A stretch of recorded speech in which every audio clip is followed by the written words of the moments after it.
Thank you. Does that make sense, just tactically, and in a physical server? Like how is it collected and stored and accessed? Yeah, so it is stored on a secure server, and the backdoor search loophole is, I think, what really is why this is so important, right? Because this is basically allowing the government's ability to search the communications that they've incidentally collected, or as Chair Jordan has referred to it, incidental, collection of Americans' information during the surveillance of foreign targets, all without a warrant, right? Right. So this warrant requirement that we've been advocating for adds that necessary layer of protection, because as you pointed out, as we're using warrants basically as a procedural matter of demonstrating like why we got to where we got. And that's really important, that when we're talking about foreigners, like that's fine if we're gonna go and engage in surveillance, but once those surveillance powers turn inward and we're trying to tap into that data that we have collected, that we have that warrant process carried out, so that way we have due process. And when that much information is readily available, yeah, the natural trend throughout history, regardless of who's in power, obviously people on my side of the aisle are very distrustful given what happened with President Trump.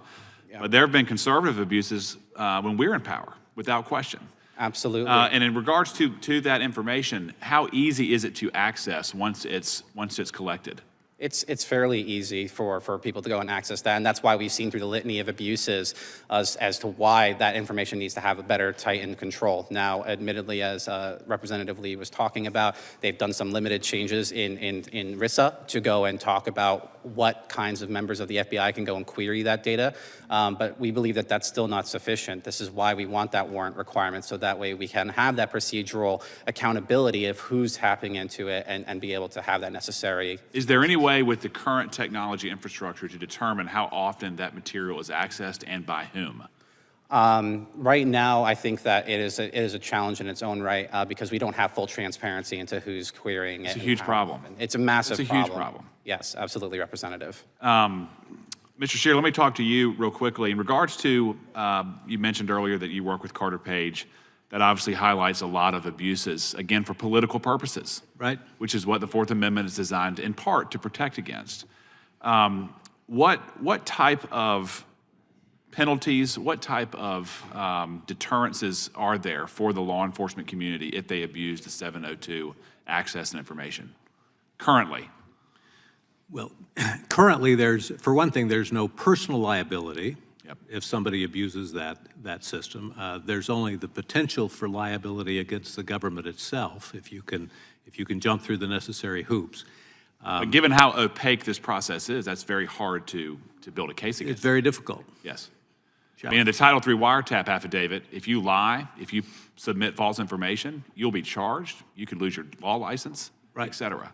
Right, and we don't yet have those kinds of protections in the 702 area. We moved a lot closer to them with RISA, but yep. Well, I could go a lot longer, but Mr. Chair, 5 minutes goes very fast. Yeah, thanks, gentleman's time's expired. I now yield to myself 5 minutes.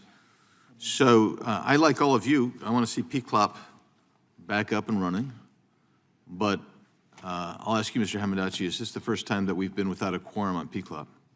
It is not. Yeah, it's not. We need to get it up and running as quickly as possible, but it's not. This isn't necessarily unique. It needs to get fixed, though. I wanted to ask you a question because you responded, and I'm going to tell you how I interpreted your answer. Why the firing took place, and you said it was reported that Laura Loomer recommended that. I interpret that as meaning that you're like me. I don't know why he was fired. Yeah, I only know the reports that I read. Yeah. And I would say that there's a difference, I think, also between a job like the NSA, where the president has the authority to fire someone, where with PCLOP, that's an independent oversight board, and the president should not be able to fire those board members. But it currently has the authority now, but yeah, maybe some reform there is what you're suggesting. Well, so we would argue that he did not have the authority to fire the all right. PCLOP members. Fair enough. So I'm gonna go on here, Mr. Chair. You reported that you indicated there was some reported abuse, even perhaps post-RISA. Can you give us an idea? Yes, and that's from an ODNI report, right?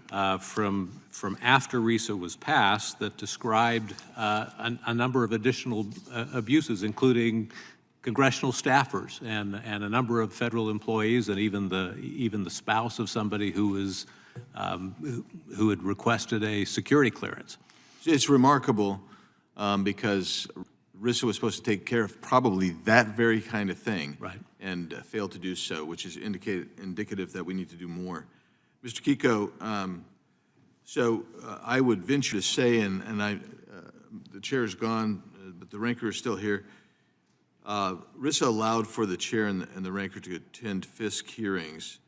My guess is that they haven't been able to, actually, we've got a busy schedule, so probably did not get to do that. We actually were trying to get that expanded, if those of you who are participating with us, so there would be more members of Congress who could actually get there. Do you know if the chairman or the ranker have been able to actually attend a FISC hearing? No, I do not. And you've indicated there should be some more oversight. How do we get more vigorous oversight in a shortened answer? How would you say we do that? I would just. You need to do microphone, please. Yeah, I see that. I would just have meetings, all the time. I would have somebody, whoever is your oversight person, call these people up and say, where are you on this? Give a report, because there's 15 or 20 requirements that are new requirements in RISA, and you should hold their feet to the fire and get in coordination with the inspector generals and have a whole bunch of stuff done that way. But I did mention in my testimony, though, there was a requirement that for one of the intelligence agencies to use, I think it was the FBI, AI, to make sure that there's compliance. Right. And I don't know why this body, your committee, shouldn't be able to real time make sure that there is compliance, and what does that compliance look like?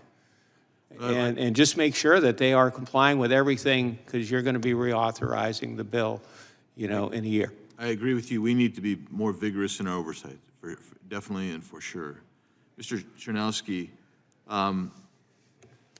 the warrant requirement, and Mr. Knott alluded to this, a lot of people think that's just too onerous to get, but with a recent court ruling, but beyond that, if there are exigencies in there, did we miss any exigencies, any exceptions when we put together the amendment to the proposed bill last year? Thank you for the question, Mr. Chair. And I believe that the warrant, the exceptions to the warrant amendments that you put together during the last Congress were quite robust in terms of providing the needed flexibility for the agencies to conduct their surveillance without necessarily needing to worry about that. So I think that you did a very good job with that, sir. Thank you. I would say that I'm where Chairman Jordan is. I thought we actually opened the door up too wide, broader than you would have in a normal Fourth Amendment exigency circumstance. But needless to say, we're going to work on this. I appreciate all of you being here today. I appreciate your testimony. And I think more reforms ahead, to be frank with you. And so with that, thank you all, and we're adjourned.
Mentos fresh and full of life. Nothing gets to you.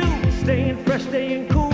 With Mentos fresh and full of life. Fresh goes better. Mentos freshness. Fresh goes better with Mentos fresh and full of life. Mentos, the fresh maker. Let's listen on Live Now from Fox. Thank you very much for being here. We have largely an energy group today. We're looking to be very energy dominant, and we will be in a very short order. These are great professionals, but before we do that, we'll be signing an executive order having to do with COVID and schools. Lindsay? Yep. So this first executive order, it prohibits federal funding for COVID-19 mandates, vaccine mandates in schools. Okay, and that will meaning they want to clear that up, Yep. the discrepancy. So any schools that require students to be vaccinated with COVID-19 shot, then there's no more federal funding, so. Okay?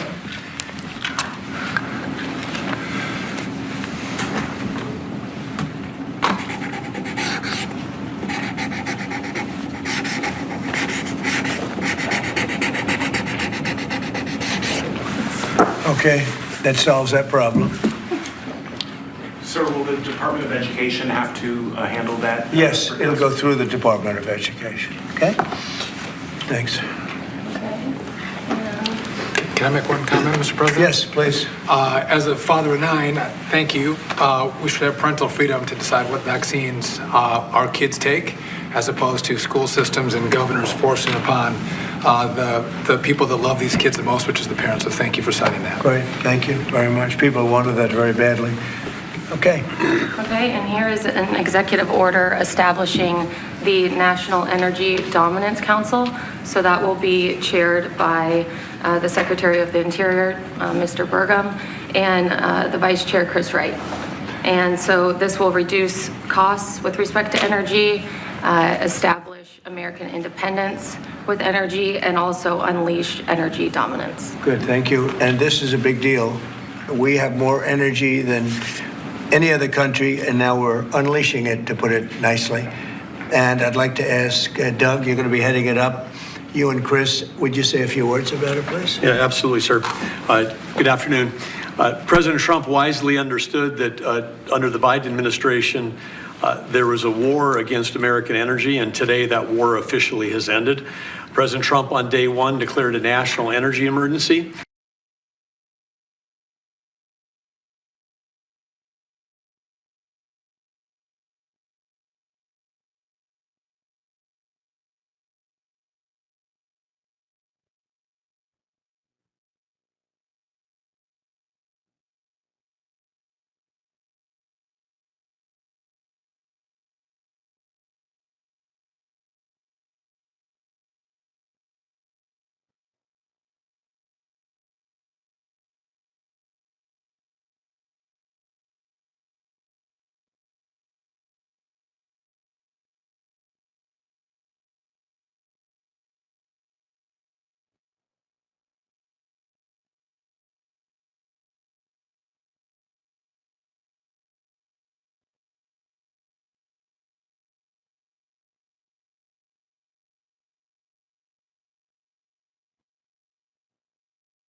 Everyone, can you hear me? Thank you for joining us this evening as we commemorate the 30th anniversary of the Oklahoma City bombing with this special program. I'm Stephanie Street, and I serve as Executive Director of the Clinton Foundation. Our program tonight, From Darkness to Light, is possible because of the incredible partnership we have had over the years and continue to have with the Oklahoma City National Memorial and Museum. So just so grateful that you all made the trip to come here. And obviously the Clinton Library and Museum is our partner.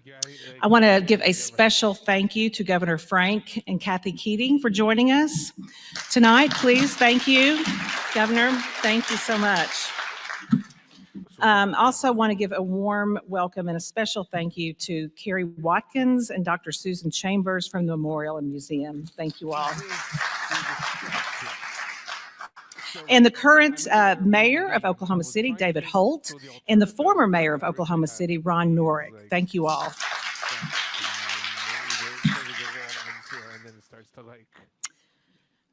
A really special guest who's here tonight is our former First Lady of Arkansas, Janet Huckabee. We're so pleased you're here. And obviously, it's always a pleasure for me as a former Clinton administration staffer to welcome other former Clinton administration distinguished officials. I was a staffer, they were very distinguished. We have the former Secretary of Transportation, who also was the administrator of the Federal Highway Administration, Secretary Rodney Slater here. And the former director of FEMA, Director James Lee Witt. Thank you. And by the way, President Clinton made that post a cabinet position. So just don't forget that. I don't know if it is anymore, but it was so important to President Clinton that James Lee was a member of his cabinet. And a really great friend, an old friend, but he's not old, is Don Bayer, who came in tonight. Don served in many roles or had really fancy titles. He was the former White House Communications and Strategy Director, Director of Speechwriting and Research, and was the Chief Speechwriter. Don, welcome home. Welcome back. And obviously, it always is a pleasure to introduce my partner here at this site, the Director of the Clinton Library, Dr. Jay Barth, who will be moderating one of the panels this evening.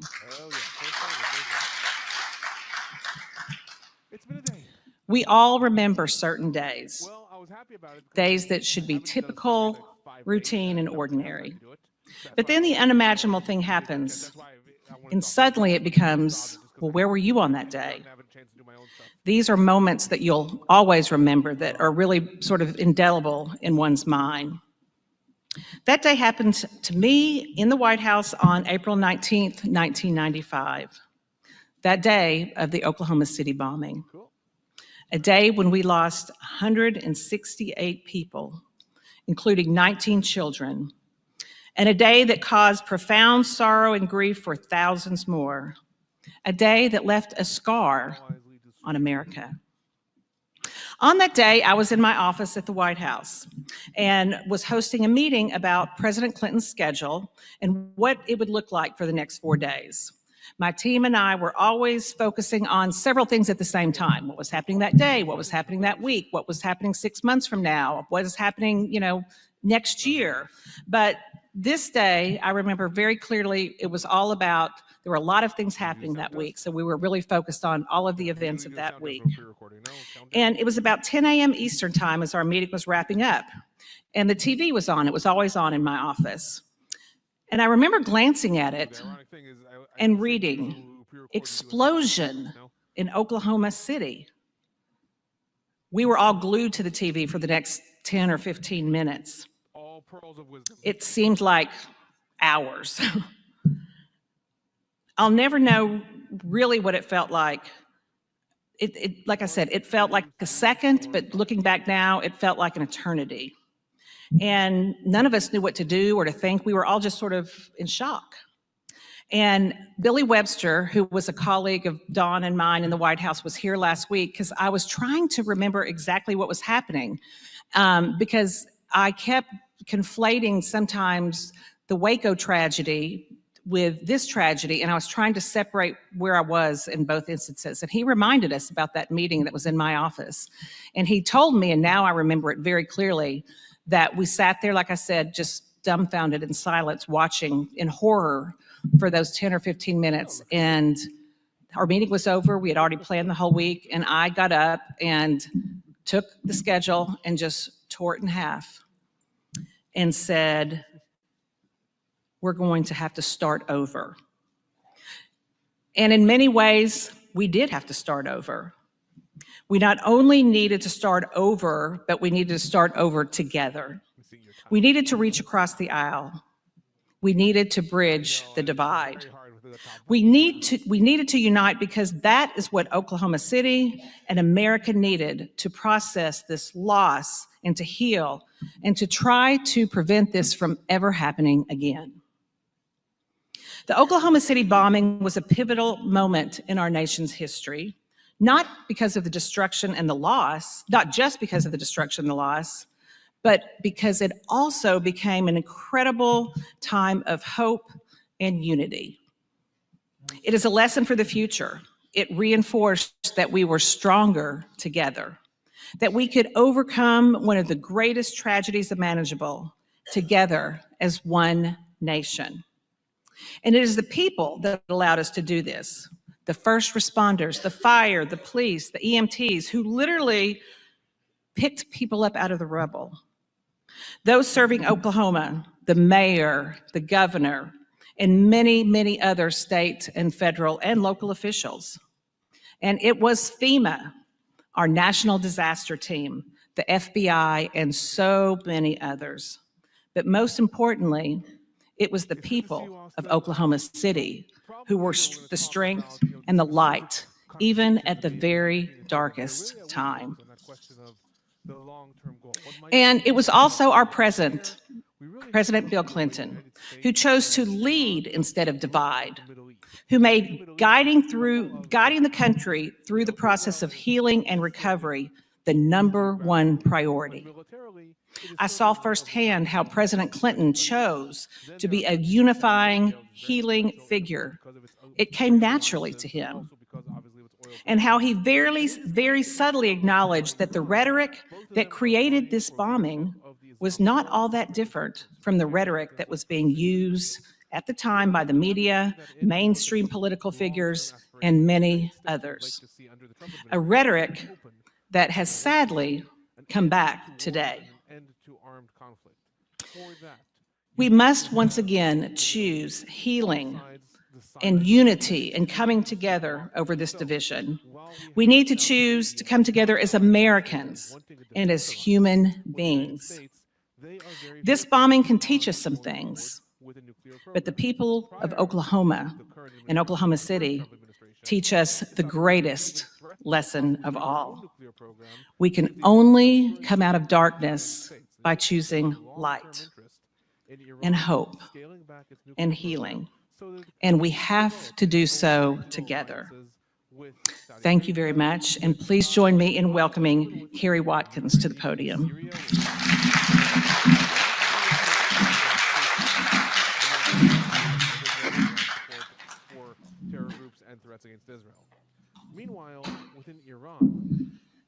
Thank you very much for having us, and honored to be here. I look back 30 years and that day of darkness, and I look at the years of light that have come from that horrible day. And it started with the leadership at the city level, the state level, the federal level. It was the fire chief humble enough to say, yes, bring in the FEMA teams. And they were there within hours to help.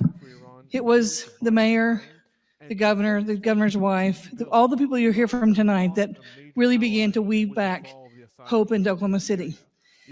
And as we look at all the things we've done over the past few months, getting ready for next weekend, we look at bringing a Kay Warren in to work with the families and survivors on grief. We look at going to the Capitol and planting a survivor tree on the grounds. We've done remarkable programming and better conversations and bringing people to the table to work through tough subjects and work past things that we may not agree about, but we can find common ground on our sacred ground. But most importantly, we've tried to celebrate the people, those who were killed, those who survived, those changed forever. And changed forever are the people you'll meet tonight, from the Clinton administration to the mayor and everyone in between. I've had a front row seat watching some incredible leadership over the last 29 years that I've had this job. And I've watched incredible, humble, brilliant people reshape our city and our state. And that doesn't just happen because you're Republican or Democrat. It happens because we're just good, hardworking people trying to get together. And so tonight, I hope as you hear these stories, you'll think back about how this unbelievable president who had no political gain to come to Oklahoma to help one bit gave it his all. And you'll hear about a governor who was his law school roommate who could come together and work through any differences, put those aside, and begin to rebuild our city. And you hear from a mayor who just led our way through our city and made things happen and still does, and has passed the gavel down now a couple of times, and to a mayor who can make the room come together when you cannot believe it's going to happen. So I really do hope tonight that we can just pause for a moment and put the noise aside and just think back 30 years about how this worked when nobody thought it could, when one of our own decorated soldiers thought he could come and divide us, but he united us. So I hope tonight you'll enjoy the stories. You'll be proud of how Republicans and Democrats, rich, poor, black, white, everyone in between figured out how to find common ground on that very sacred ground. Thank you for having us. The first administration spoke directly to the Taliban and made a deal. It's all about just pushing forward. And to quote what was said in the administration, we're going to have direct talks. We're not going to... Tammy, you can see thick black smoke billowing from the federal court building downtown. And there's debris, glass, building matter spread on several downtown blocks. It looks as though emergency crews are on the scene trying to block off some downtown streets. Some workers are out of their building, and we can see glass blown out of other downtown office buildings about 5 blocks away. The explosion went off around 9 a.m., and we could feel the explosion in the newsroom of Channel 9. It shook the building, and so you can imagine what it did downtown. There is thick smoke still coming from the building, and on the ground I can see it looks like part of the building has been blown away. We'll have to bank around to the other side so I can get a better view of it, but there's heavy damage downtown. If the current president of Iran were to come my experience was just immediately as I was turning to ask her what she needed, this tremendous roaring sensation was in my head. About a million things happened all at one instant. Everything went pitch black. This tremendous roaring that was so loud that I thought maybe what had happened, since I worked in a financial institution, I thought maybe a robbery had gone bad and maybe someone had come in from behind and maybe shot me in the head, because this feeling in my head. At the same time, there was like this rushing sensation, and I couldn't process it fast enough. I thought, well, I've been shot in the head, I'm dying, and this is that rushing through the tunnel, thing they talk about on TV, and everything was pitch black. As I found out later, I was really sort of contorted in this strange position, almost upside down, and with about 10 feet of rubble on top of me, and was on the first floor. So, of course, this has happened so quickly, you can't process where you're at and what else happened. I basically tumbled with the building. The third and the fourth floor, literally the concrete third and fourth floor, broke off into a V and fell, and I fell with it at the bottom of it. And so then the rubble just sort of fell in and packed up on top of me. And I was still in my chair, amazingly. And it was filled with, I found out later from the rescuers that it was filled with a lot of office debris, like desk and, filing cabinets and that type of thing. Plus, literally the concrete floor was behind my back. I was kind of crunched in with that V. some of our first responding crews coming in never made it up to the building in those first few minutes because of the wounded that were walking down the street that they had to stop and treat right there. So we tried our best to keep our system in place, what we call the incident command system. We tried to keep that in place and try to work through that. But in reality, it was chaos. There was just a lot of things going on. What do you think motivated the people who raced into that building? The same thing that motivates the civilians to run up in there and try to help. It's just the magnitude of that rubble pile and the remainder of the building and the sounds and the voices and the yells that were coming out of that building. There wasn't any way you could have been out in front and not been motivated just to run up in there and just do whatever you could do. I think what people saw from around the country was what we knew or dealt with all along here in the heartland, middle America, whatever you want to call it, that this community showed the backbone of this area, and that is that you come together, you help people. The outpouring of the community, the handling of the situation, the fact that they pulled together, they handled the incident, the incident closed, and they tried their best to heal the community and go on with their business. Would very much like to reenact the previous nuclear deal that happened during. I guess to say what hope there is, people ought to see that a community can do that, that people are still good and they still do that and still act that way, and hope that other communities, other people learn from that. Iran would like to recreate some sort of deal like that. The Trump administration is coming at this from an entirely different perspective. The Trump administration is coming from the point of ensuring that Iran does not have the capability to go ahead, rather than having a deal that then relies on Iran's actually complying with that deal. The Trump administration is talking about dismantling Iran's nuclear facilities.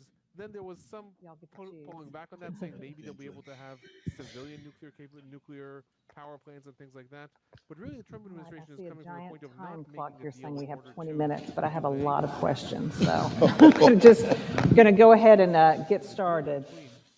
I'm going to start with you, Director Witt. You were one of the very first people on the ground in Oklahoma City after the bombing. Could you talk a little bit about the rescue and the recovery efforts during the first 2 weeks? And how did the local, state, and federal government work together during this tragedy? When Yes, get it. When I arrived there, the smoke was still coming from out of the building. There was still some wounded people there as well. The Oklahoma City's, our Oklahoma Search and Rescue Team did an unbelievable job in the fire department. I was amazed. And then, of course, you have to understand that event was one of the first events in our country where you had a terrorist event and a presidential disaster declaration at the same time. So usually on an event like that, the FBI takes the lead. But at this one, we took the lead. And we worked shoulder to shoulder with the FBI and the local law enforcement and each of the federal agencies. It was a partnership that come together that was unreal. The Oklahoma Search and Rescue, they were so well trained. They're an international team, and we saw that we were going to have some more teams. So we activated 14 more national search and rescue teams. And as the fire chief said, the incident command system was kind of shattered there for a while, but it came together. And what was really difficult was when you went in the building, you walked through the daycare center. Teddy bears and everything laying everywhere. And the firefighters, the search and rescue teams and the firefighters, that you couldn't put a machine in the building because it was so fragile. They carried thousands and thousands of tons of debris in 5-gallon buckets out of the middle of that building to get to people. And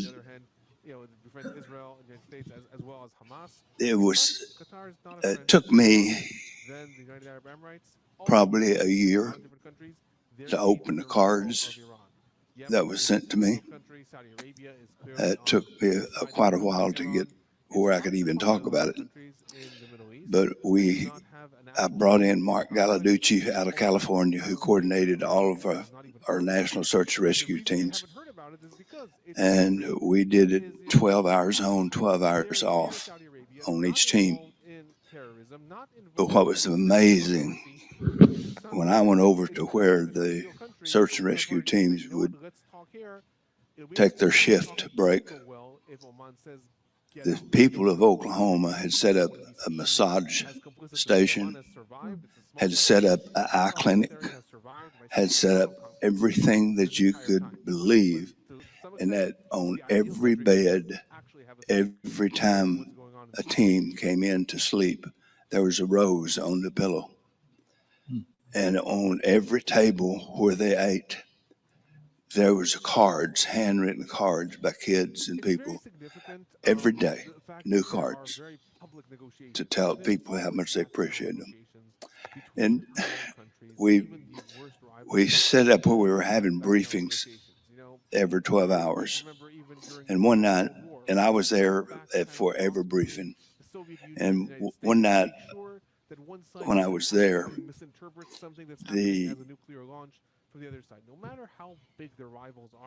the Oklahoma City team hadn't come off of their shift yet. So I go through the daycare center down in what they call the hole, and to get the Oklahoma City team to come out because they'd been down there longer than they're supposed to. And they said, "We can't come out yet. We found a lady." And said, we want to show you. I can still see it today. There's concrete pillar, and the floors were compacted down, and the only thing I could see was an arm sticking out, and with a gold watch band around her wrist. And anyway, it was, they said, "We're not leaving until we get her out." I said, "Okay." And so they did, they did get her out. But what was very unusual is that there was 18 people we could not find. We didn't know where they were. And Mark Galaducci from California, he said, "You know Jack Dangerman?" I said, "Yes, he's Jack Dangerman owns Esri, the GIS systems of the world." And Jack's a good friend. And he said, "Why don't you get an Esri team to come down and let's take the blueprints of this building and run them through the GIS system and do an implosion using GIS." And we did that, and we found those 18 people in a conference room, sitting in their chairs around a conference table. Wow. And it was chilling. But I have to say this. If I'm talking too long, please tell me.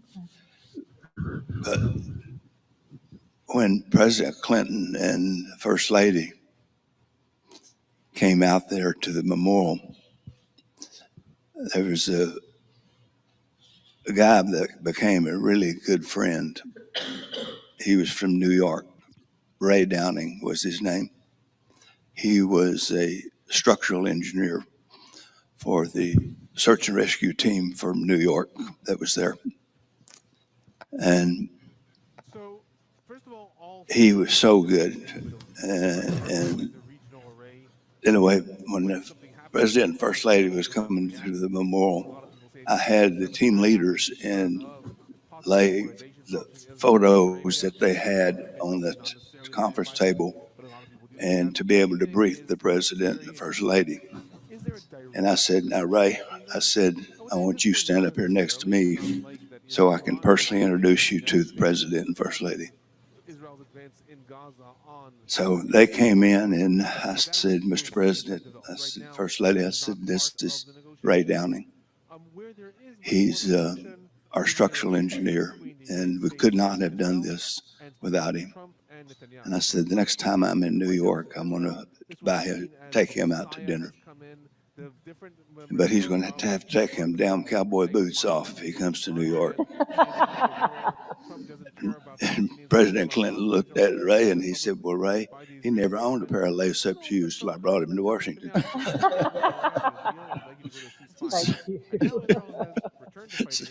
So it was, but it was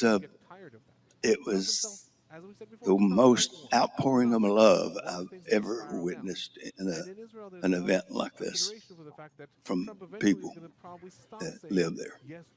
It was made a huge difference. It was a huge everybody difference. that was getting up every day and working. It was unbelievable, but it was. You know, the only time I've been back was with President Clinton and Rodney. And each memorial, I think about it every year. And I think about going back. And I just haven't been able to do it. I understand.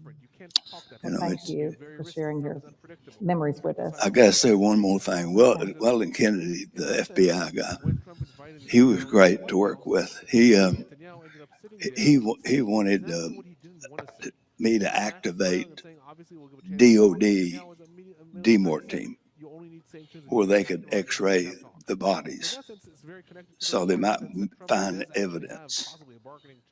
I said, you got to be kidding me. He said, nope, we got to do it. So we did. And we was working in his office one day and just trying to come up with a sketch, you know, of what they thought that Timothy McVeigh might look like. And what was interesting, a young Oklahoma State police stopped a car on the interstate where the license tags had expired, and it was Timothy McVeigh. Wow. That's amazing. And he got what he deserved. Secretary Slater. Sure. In the aftermath of Oklahoma City, the Clinton administration had to address domestic terrorism, and they did so through the Anti-Terrorism Act of 1996 and pursuing other policies to protect America's critical infrastructure. Can you talk a little bit about these policies and how infrastructure continues to play a role in combating terrorism today? Sure. Well, first of all, let me say that this was a federal building. I think it's important to underscore that because it affords me the opportunity to say that of the 168 souls lost, 11 were members of the Federal Highway Administration. And so an agency that's really not that large, it's about 5,000, to lose that many people, and to also know that on that very day, April 19th, 1995, it was the first day in the office for a division administrator who had been named by me, who had just met with his employees for the first time. And because he and one of the other assistants had to move to another part of the building for other activities, he was spared. And those with whom they had just been meeting, 11 of them, were lost. And I think that really speaks to sort of the uncertainty of it all when you can leave home expecting to put in a day's work, an honest day's work as a public employee, to give up your best as you do time and time and time again, with the expectation that you'll be able to go back home and to be with family and friends again. And we know that because of the actions of a demented individual, that was not to be the case. And so there was the darkness, but there was also the light.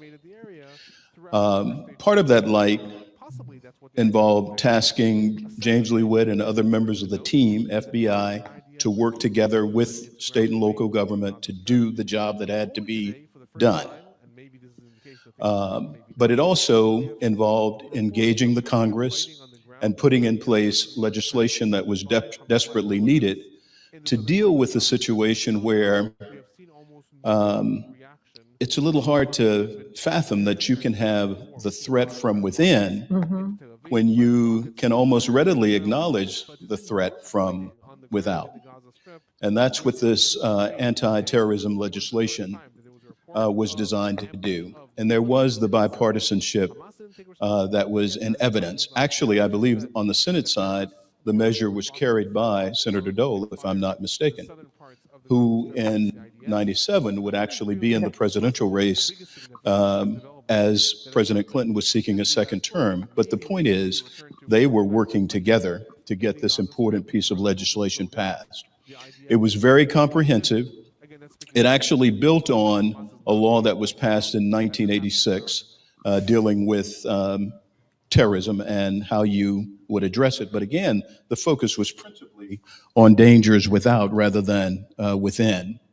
It's also important to note that President Clinton had actually submitted a somewhat similar piece of legislation earlier in the year because he recognized that the number one job of a president, frankly, is to keep the people safe. And so there had been the World Trade Center bombing a couple of years earlier, and he moved on a piece of terrorism legislation, I believe in like February or so. So this happens in April, and then they come back with a much more comprehensive measure.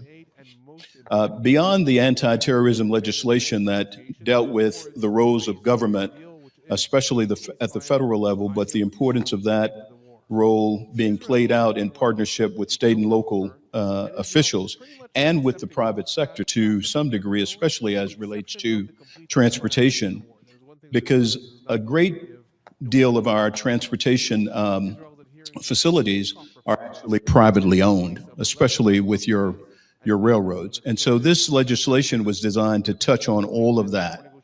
There was also a commission that was established to focus on critical infrastructure, where we started to look at how you could shore up the infrastructure of the nation, our electric grid, our telecommunications system, our transportation system, oil and gas system, pipeline, all of those systems, how you could harden that so that you could withstand these kinds of challenges going forward. And I think there was a leader of the military, a General Marsh, who I believe headed that effort, but it involved, again, representatives from the state, local, and federal levels. And it also built on their being able to work together for good. I want to close with this, and because I know you have some other questions, but when it comes to transportation, and James Lee and I worked very closely on a number of disasters, whether they were man-made or natural. But transportation was considered function number one because of the search and rescue responsibilities. And then you've got the recovery that comes on after that. But it's really function number one, and it's very, very important. And that is the system, whether it was the roadways or the streets or whatever, whether it was the water system or the telecommunication system, but that's the collective system that was being used by the first responders, the communications between those working at the state and local levels. So how do you create resilience across those systems so that if tragedy strikes, you're able to communicate, you're able to respond, and you're able to deal with the challenges at hand? And so that's what the measure was all about. And it still serves us to this day. And it's a measure that's actually been enhanced post 9/11 as well. Thank you. Can I add something? You sure may. I'd like to add this. The governor and Kathy, I can't thank them enough for what they did for me out there. And the governor, I went to his office before I was leaving, and I was always wearing my cowboy boots and my Arkansas Razorback belt buckle. And the governor had about 5 belt buckles lined up on his desk, and he said, "Don't you come back out here wearing that Arkansas Razorback buckle." I'll never forget that. And thank Kathy for bringing her book by to me in Washington. The other is Albert Ashwood and Gary and Fire Chief, and everybody was just, I'm talking about just fabulous to work with. And but the guy that I mentioned to you earlier, Ray Downing from New York, Ray was going to retire. He went back to New York, and later they had his retirement party, and we were at the farm and was getting ready to fly back that day. And that's when 9/11 happened. And Ray had already retired. But Ray was one of the first firefighters in that first building. And Ray did not make it. Oh, wow. But Congressman Steve Israel, he wanted me to do a security event on Long Island. And he knew Ray really well and knew his family. So he set up a lunch with his 2 sons who were firefighters and their kids and their whole family. And we had lunch with them and got to share stories and me learn more about him and his family. So it was interesting time. I think I have time to ask you all both one sort of final question. Secretary Slater, obviously the bombing was one of the darkest times in our nation's history. Could you tell me what during that period that you can remember gave you hope? And are there any specific stories or anything you want to share that you haven't already discussed? Well, just seeing the way the country was able to come together in a very powerful way. And I know you're going to hear more later about the speech that the president gave 4 days later.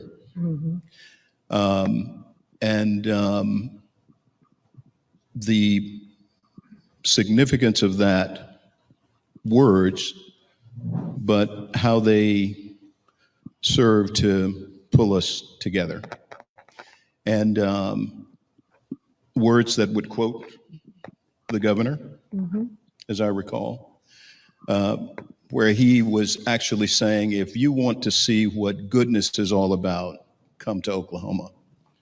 I mean, that's something very, very powerful. That's how you see the light through the darkness. And also, the acknowledgement that a lot had been lost, too much, but that all had not been lost. And a little Tennyson there. Yes. And that with that which has not been lost, you can build. And I remember one point that was made in particular was the fact that you have not lost America. that America is here for you. And that was that unifying nature, I think, of the expression and the speech. And it was very, very powerful. And to be here 30 years later, we have not forgotten. We haven't. We continue to keep Oklahoma City in our thoughts and prayers. And I saw a little fact that I'll mention to maybe close my comments with this. I know we made a commitment that all of the children of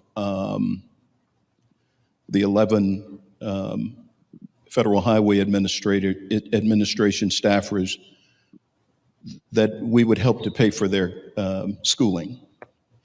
And it was thought that you'd need a program that would go at least until 2018 to cover them through college.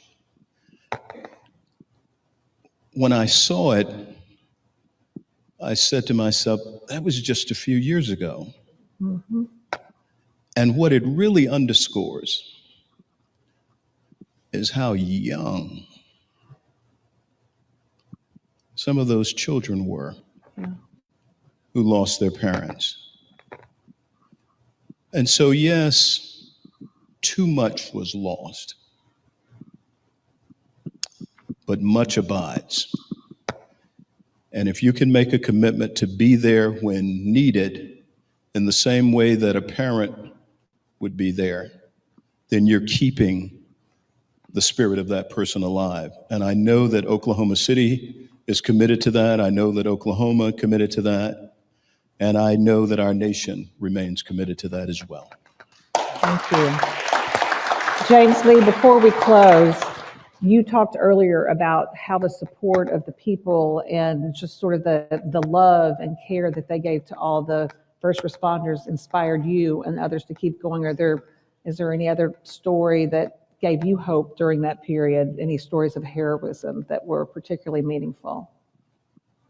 When I think Rodney, the governor, President Clinton, and I was standing there, and this little boy, about 6 or 7 years old, and his dad, he was a survivor, and he had gone through 6 or 7 surgeries on his head, and he would pick up a rock and throw it.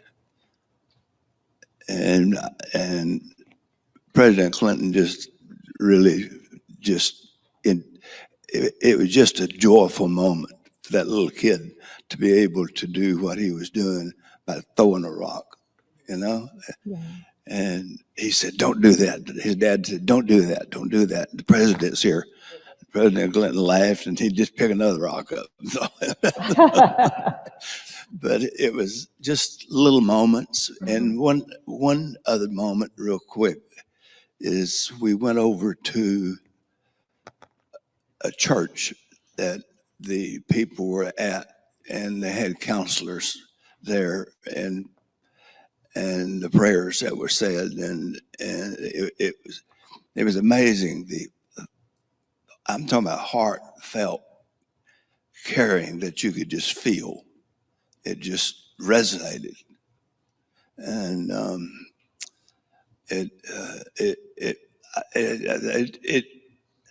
it took me a while. Now I'm just telling you, as many of you probably it took you a while, but we were going to a little Baptist church in Old Town Alexandria, and the pastor said, we're having a men's meeting tomorrow morning. Would you be able to come and share about Oklahoma City bombing? I said, I don't know. And this was about a year later. Mm-hmm. And so I went and shared my feelings and thoughts, and then he convinced me to share it with the church.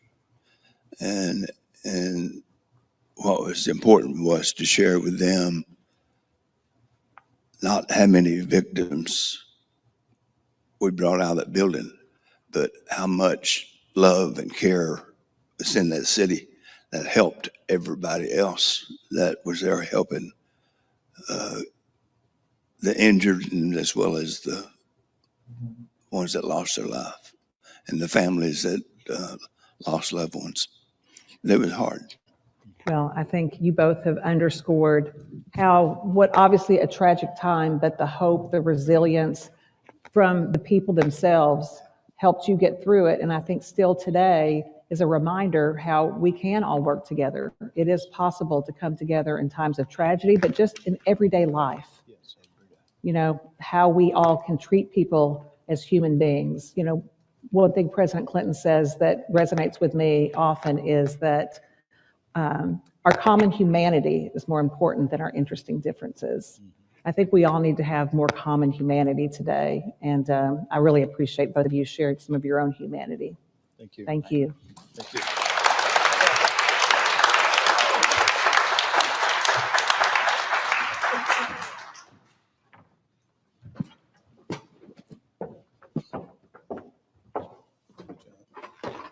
Well, those of us who are believing people believe that good can come from evil. And in the case of Oklahoma City, good clearly came from evil. And I really think that if I had lost a loved one instead of a friend, and I lost a number of friends, that looking down from paradise, I'd say, look, this isn't a horrible, evil thing, that good should come from it. Because of the Oklahoma City tragedy, people looked at themselves, if you will, on television and saw a highly gifted, highly competent, highly educated, highly articulate, highly spiritual, highly motivated and successful community that ought to be a first world city. And Oklahoma City now is considered one of the best places to establish a small business, one of the best places to live, and it's not by accident. I think after that evil, good came. People saw that they could stitch together, come together, do well together, and as a result, I think the city is a much better place.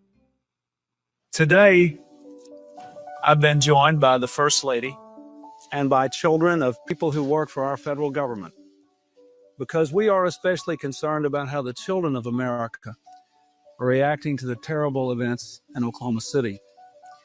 Our family has been struggling to make sense of this tragedy, and I know that families all over America have as well. We know that what happened in Oklahoma is very frightening, and we want children to know that it's okay to be frightened by something as bad as this. But you know, whenever you feel scared or worried, I want you to remember that your parents and your friends and your family members all love you and are going to do everything they can to take care of you and to protect you. That's really important for each of you to know. I also want you to know that there are many more good people in the world than bad and evil people. Just think of what we have seen in the last few days. Think of all the police officers and the firefighters, the doctors and the nurses, all of the neighbors and the rescue workers, all of the people who have come to help all of those who were hurt in Oklahoma. When I first heard about it, I thought, who would want to do that to Kate, who had never done anything to him?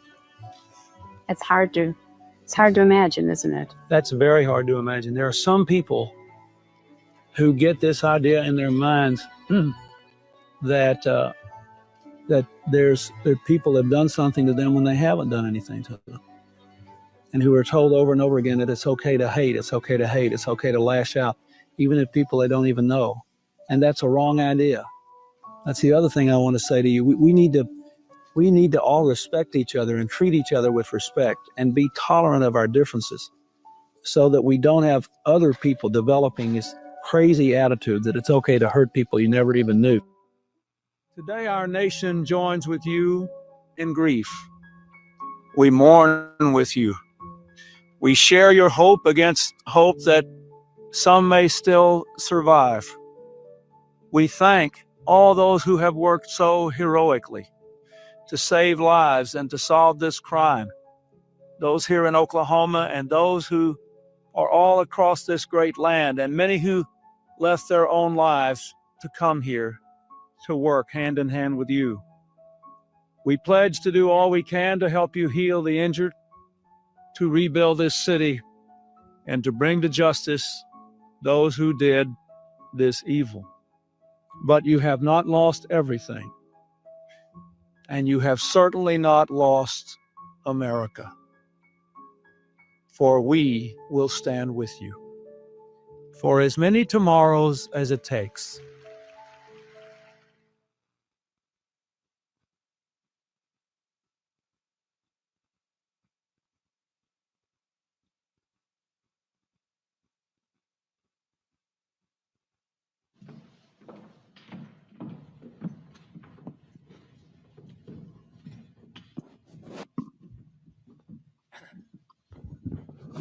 Well, thanks to you all for coming to Little Rock and coming to the Clinton Presidential Center for this event. And I want to start with Governor Keating.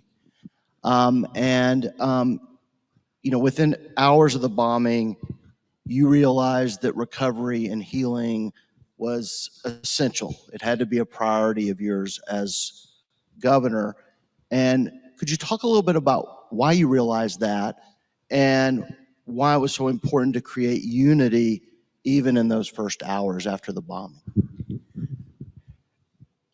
Well, to our Arkansas friends who would not know this, I had been governor just for a few months, January, and this tragedy occurred on April 19th. So I had a very sketchy knowledge of who I think was one of the best mayors in America, Ron Norick, who is here with us today, the mayor of Oklahoma City. And I also had a sketchy knowledge of the fire chief, the police chief. There are 1,000 firefighters were then in Oklahoma City, 1,000 police officers. Obviously, someone not from there, I had very limited knowledge of those individuals. And the only person I knew pretty well was my partner, Kathy, and also the National Guard commander, who I had recently appointed, who was a 2-star general and basically took off his Air Force uniform and put on the National Guard commander uniform and helped us with extraordinary skill in figuring out what do you do with victims? How do you use the military, their identification expertise, and things like that to help us? But it was the morning after the bombing that I knew what our role, Kathy's and my role, and what my role had to be, because we went down to the site. The FEMA Urban Search and Rescue individuals that James Lee Witt and President Clinton had directed to help us had arrived, or a number of them had arrived. So here it was, misty, black, pre-dawn day, searchlights all over that building, and of course, rubble everywhere. The building had been blasted in half. And I saw coming up the street a firefighter, and I didn't recognize his uniform. He obviously was a member of a FEMA unit. So what does a governor do? I stepped out into the street and I said, "Thank you so much for being here." And he looked at me and he said, "Who are you?" You got to be embarrassed at a time like this. But anyway, he said, "Who are you?" And I said, "I'm the governor of Oklahoma." You would think he would more than likely probably say, "Hi, nice to meet you," and go on up the street. He didn't. He stopped and he took his finger and he punched me in the chest. And with anger and panic and terrible discomfort on his face, he said, "Well, then you find out who did this, because the only thing I pulled from that rubble was a child's finger and an American flag." And he stormed on up the street. What did that say to me? PTSD cubed, exclamation mark. This guy probably was a young dad, and he was completely broken in half because of what he saw. Unlike 9/11, where most all the victims were just powder. Oklahoma City, everybody was there. All those children, on park benches, all these individuals that should have been with us today.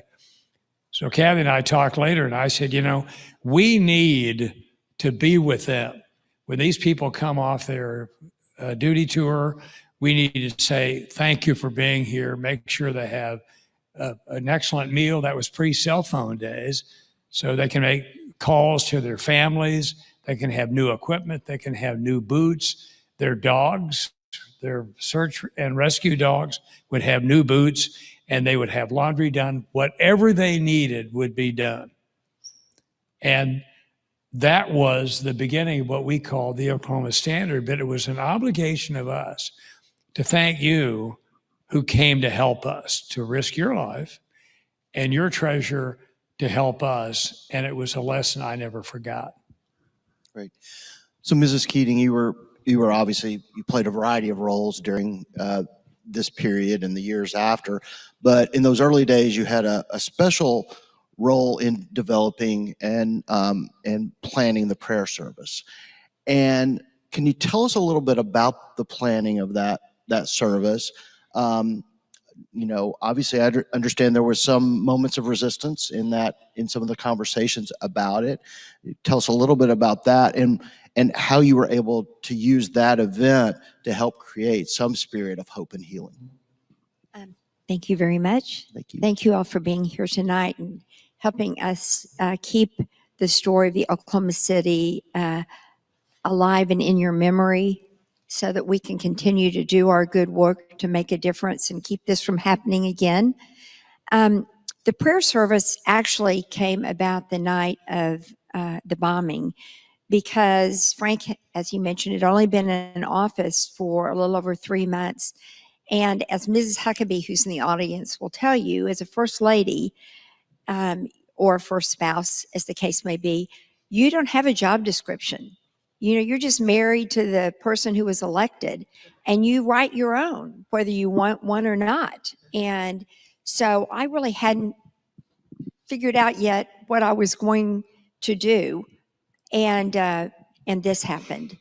And so I was on the phone with a friend of mine, and every time I opened, picked up the phone and said, we need water down at this site, the radio would come on and say, don't send any more water. We're overwhelmed with water.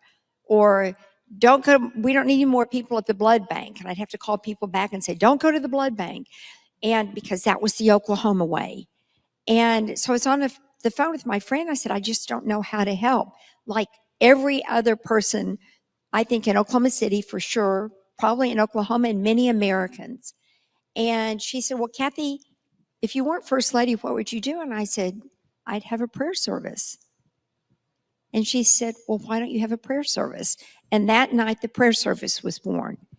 And I think you have to go back a little bit in history and look at Oklahoma was a state where people could come for free land. We had the Trail of Tears. People were sent there against their will. People came there because it was their last hope at the American dream. And what happened, I believe, is they forged a sense of community and togetherness from the beginning of our state. And that community survived tornadoes, droughts, the recessions and depressions, et cetera, et cetera. And so when a tragedy like Oklahoma City happened, and I said I wanted to put on a prayer service, the help just came in bundles. The help came to the site in bundles. People kept giving of themselves at every turn of the corner. I called Laura Bush at 10:30 at night because I'd just been with her at a First Ladies Conference, and she'd invited me to go to a Billy Graham revival. And so I met Billy and Ruth Graham that night, and I said, well, I'm going to call and invite him to come speak. And called Laura, got her out of bed, and she said, Kathy, it's 11 o'clock at night, and he's in bed. So the next morning, she called me back, gave me the number, and I called him. He'd been sick all week. He came. You asked about resistance. I had decided because it was a federal building and because so many agencies had been in that building, and we didn't know how many people were still alive, how many were dead, because we were in the rescue mode. So I decided that we were going to call the President of the United States. And I mentioned this to several people. Frank was only the third Republican governor. There was resistance. People said, he's a Democrat. I said, there's no room for politics. There's no room. We don't know who's in this building. Doesn't matter if they're Republican and Democrat, Catholic or Jew or Muslim or Baptist, rich or poor, black or white. We're all one family. And thus, for the prayer service, that was our philosophy. And 4 days later, the president and Mrs. Clinton did come. All the cabinet secretaries representing the different offices in the building were present. And the rest is history. I think it was, in my mind, the beginning of healing, because it was a sign of hope. And we all came together, and it was a spiritual experience. And I'm really so grateful for everybody, the many people that put that together and made that happen. Great. Thank you so much. So Don Bear, you had this unique opportunity of really spending a tremendous amount of time with the president during the days after this national tragedy. And so first off, what was that experience like? But then you are also given this responsibility, this duty, it was your job to help craft some words, help him think through how to communicate about these events. And of course, we see a series of communications, including this tremendously important speech at the prayer service. Could you just talk a little bit about those days and your work during those days? Sure, thank you. First thing I want to say is what an honor it is to be here today with the Keatings, with everyone else who participated firsthand and led in a firsthand way. I also want to say, I can't believe it's 30 years. I mean, who else is sitting here thinking, what? But it's hard to imagine. I feel like I've been given more credit than I deserve.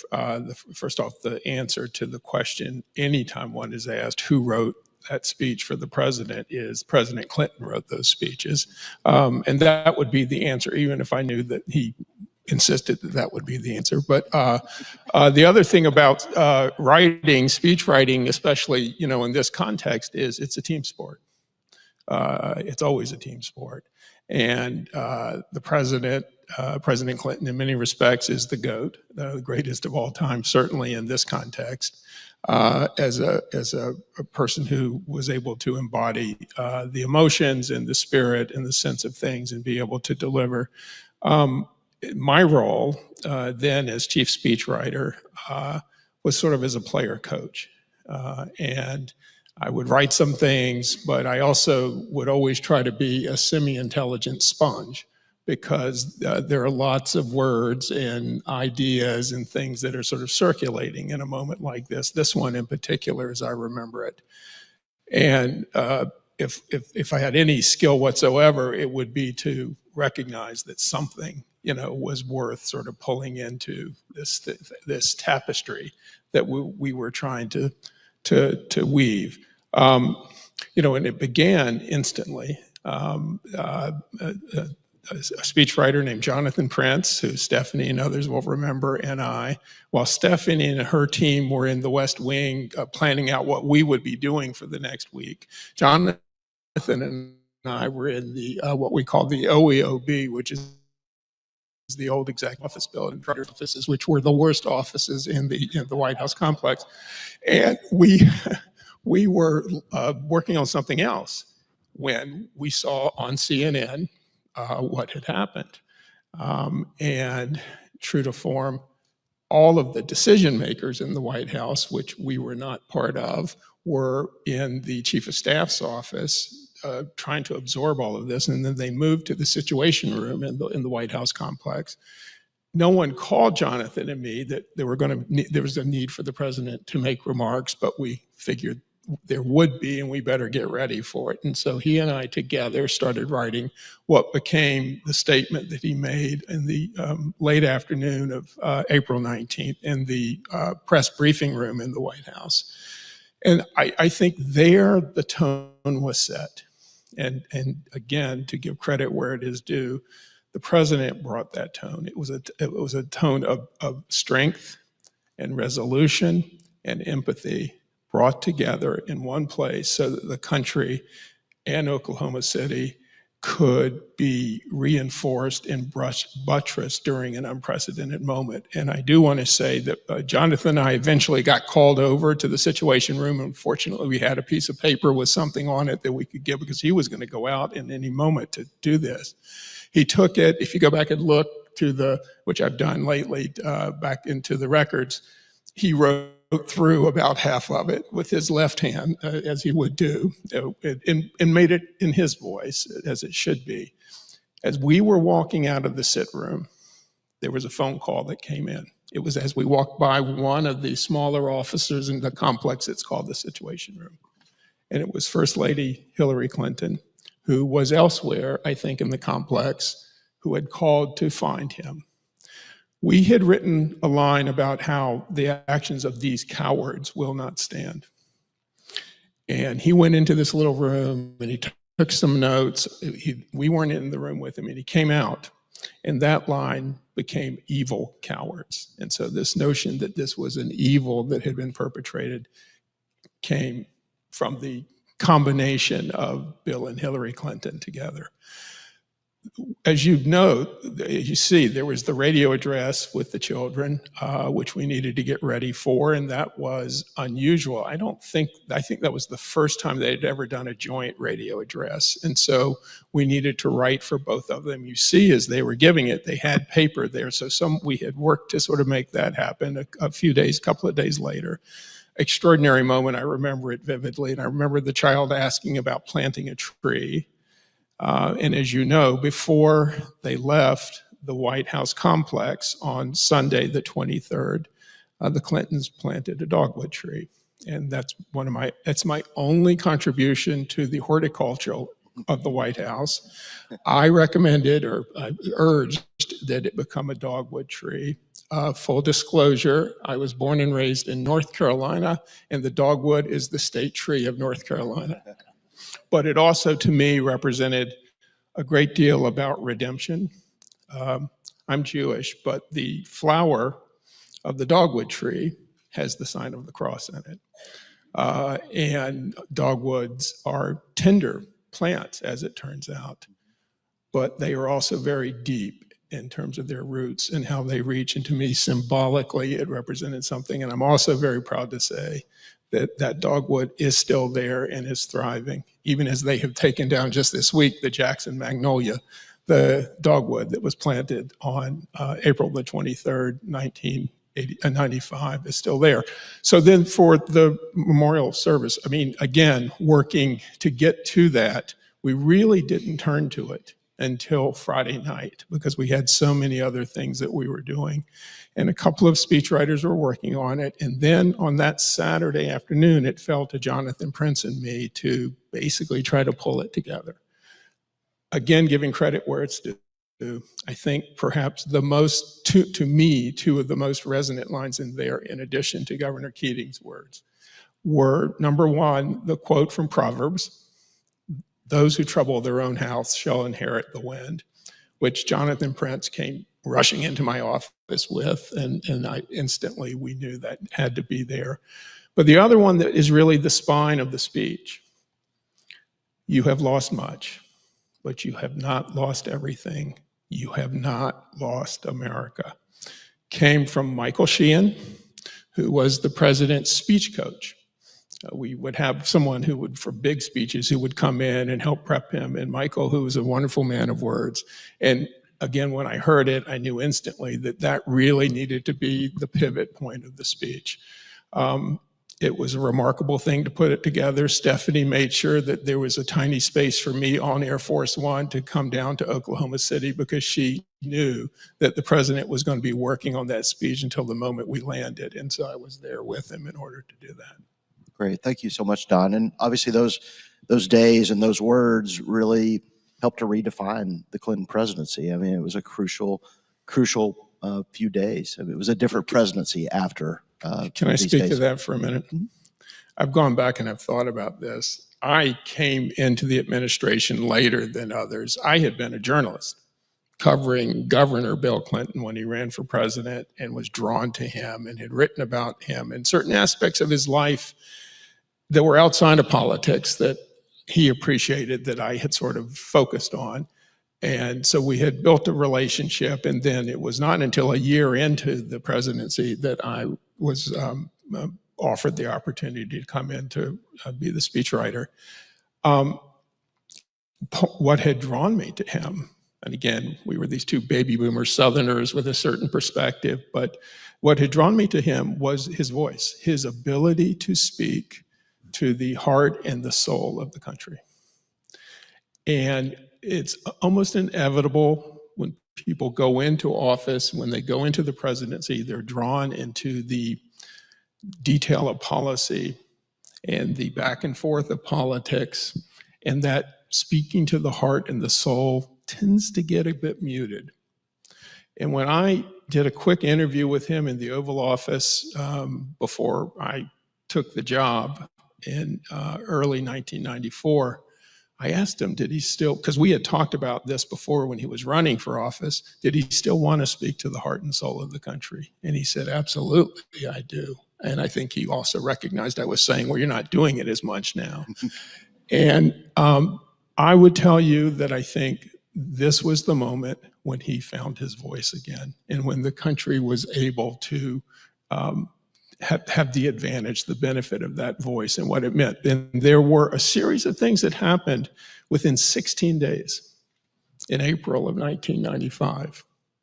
Number one, he gave a speech on April the 7th in Dallas to the American Society of Newspaper Editors, which was a very big moment in which he laid out where he was ready to cooperate with the new Republican Congress. And he said in there, I was not sent here to stack up a pile of vetoes. I was sent here to get things done for the American people, and here are the things we can do, number one. Number two, 30 years ago tomorrow, April 12th, 1995, was the 50th anniversary of the death of Franklin Delano Roosevelt. And the President Clinton, went to Warm Springs, Georgia, to the little White House there to commemorate that. And he gave a speech there, and when he ended that speech, in which he said, when Franklin Roosevelt died here in Warm Springs, and they put his casket on the train to make the long journey from here in rural Georgia back up to Washington, where he would lie in state, people of all types, of all sort of statures and status in society and in their communities came out to the railroad to watch him go by and to pay tribute to Franklin Roosevelt, because they knew that he had stood with them and they were there to stand with him at the end. And he ended the speech by saying, that was Franklin Roosevelt's contract with America. Let that be our contract with America, which, if you remember that time in political history, was a very important thing. 5 days later, the bombing in Oklahoma City and everything that followed from that, and this speech there at the memorial service that I do think was a turning point, certainly for him, but I think as much as anything for the country. So we're short on time, but I want to get back to the Keatings and talk about this sense of unity and hope and healing. And we're 30 years later, and the question is, to what degree and how has Oklahoma and Oklahoma City kept that spirit alive across those decades? Either one of you or both of y'all, your thoughts on that? Well, every city has, and every state and every country has a renaissance if they're well governed.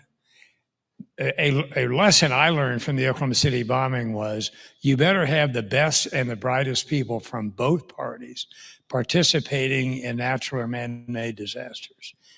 Otherwise, people will be shattered and they won't be able to get up off their knees. Well, Oklahoma City, and I was not from, nor Kathy from Oklahoma City. Really, it was remarkable to me how the city found its sea legs. It began to think of itself as a city that could respond well to a horrible, absolutely unspeakable disaster. And the later FEMA officials, the best, of course, James Lee Witt, but later FEMA officials said to me, your state and your city, we let you guys handle it because you all were extraordinarily competent. You knew exactly what should be done, and you did it. Well, the people picked this up, and I think Mayor Holt will agree with me here. With all of these, and Mayor Norick, all of these citywide votes to transform the city, schools, venues for athletics and sports. Here, the first time ever, Oklahoma City is going to play a role in the next Olympic Games. That doesn't happen by accident. It happens by the city having a great deal of pride in what it was able to accomplish in a calamity.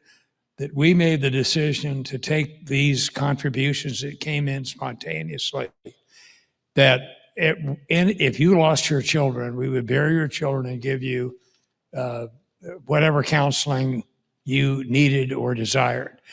But if your children lost you, we would put those children through college and graduate school anywhere they wanted to go. And I've had more people come up to me here 30 years later and say, thank you, sir, I became a doctor. I became a nurse. Service, they saw the generosity and the goodness and the goodwill and the caring and the courage of the leadership, and they decided they wanted to participate as well. And it really is remarkable to see that miraculous result. You want to add something, Kath? I would just echo, we've talked a lot about the leadership during the rescue and recovery of Oklahoma City, but there was a sense of community, leadership in the community that was so far extended. The tentacles run today so deep, starting with, and you're about to hear the next generation of hope and healing in our community that continues today. But that sense of leadership and inclusion, there was a sense of compassion that never went away, a sense of collaboration that never went away, and a sense of community that came out of that and continues to be stronger and better today. We're still recovering. It's 30 years later, and we might forgive, but we don't forget. But we do it in a civil and a unified and a loving way as we continue to heal. And I wish the country would take a look at the lessons from Oklahoma City. We're not perfect, and we have our own challenges, but I do think the sense of civility and love is extraordinary. And I think it's birthed from our beginnings, but it really came to light during the Oklahoma City bombing when we put the heart in the heartland. So beautiful, beautiful.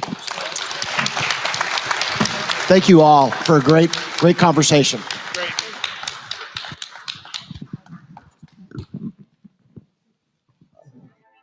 The force of the blast blew off the axle of the truck, I think almost 2 football fields away, landed on a car, which was unfortunate for the people in the car, although fortunate nobody was hurt.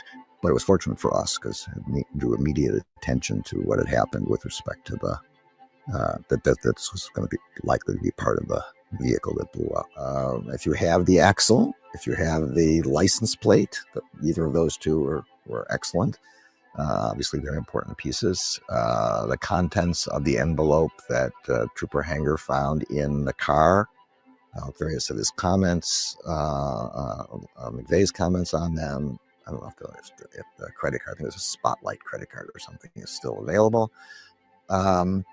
Then eventually this led us to Nichols, and Nichols had in his house I think he had Krugerrands, and around them wrapped a receipt for 2,000 pounds of ammonium nitrate. That was another, if you have the receipt, that was an awfully important piece of evidence, which took us to the Mid-Kansas Co-op, I think, where people were able to identify both of the two of them. So, I was an assistant U.S. attorney in the District of Columbia. I've seen a number of murders up close. This was, he was just cold, stone cold is the only way you can describe it. It just seemed without particular emotion. That was all there was to it. This is the central thing, the most significant thing I worked on. It was the thing that I feel like I was able to make the biggest personal contribution to something. Lots of things lawyers work on, they don't feel like, in the end, you don't know whether it makes any difference or not. And I think other people could have done the same, but I think that being there makes you feel like, you had a role to play in the investigation and helping pull people together. And it's a very satisfying feeling. We already know that Timothy McVeigh has been found guilty on 11 indictments. Now, this jury, when they come back, can either agree on all 11 indictments with the same penalty, or they can go indictment by indictment, giving him a different sentence. Based on our consideration, the jury recommends, by unanimous vote, that the following sentence. He is sentenced to death. Ladies and gentlemen, from the jury just now, the verdict that he shall be sentenced to death, it is unanimous. You can hear applause breaking out here. It is the finding of all of the jurors that we're getting the word from the courtroom right now that Timothy McVeigh be sentenced to death. But the verdict doesn't diminish the great sadness that occurred in Oklahoma City 2 years ago. Our only hope is that the verdict will go some way to preventing such a terrible, drastic crime from ever occurring again. Thank you.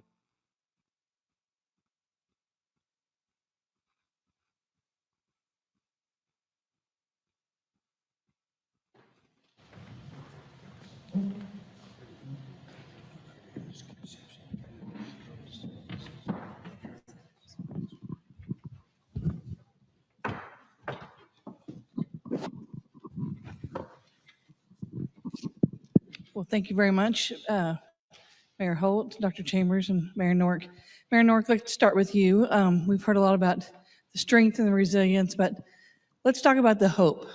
I remember one night you put together a 350-member task force, and it actually worked. People actually worked and got along. If you have never worked with 350 people once, you should try it. But you believed in that.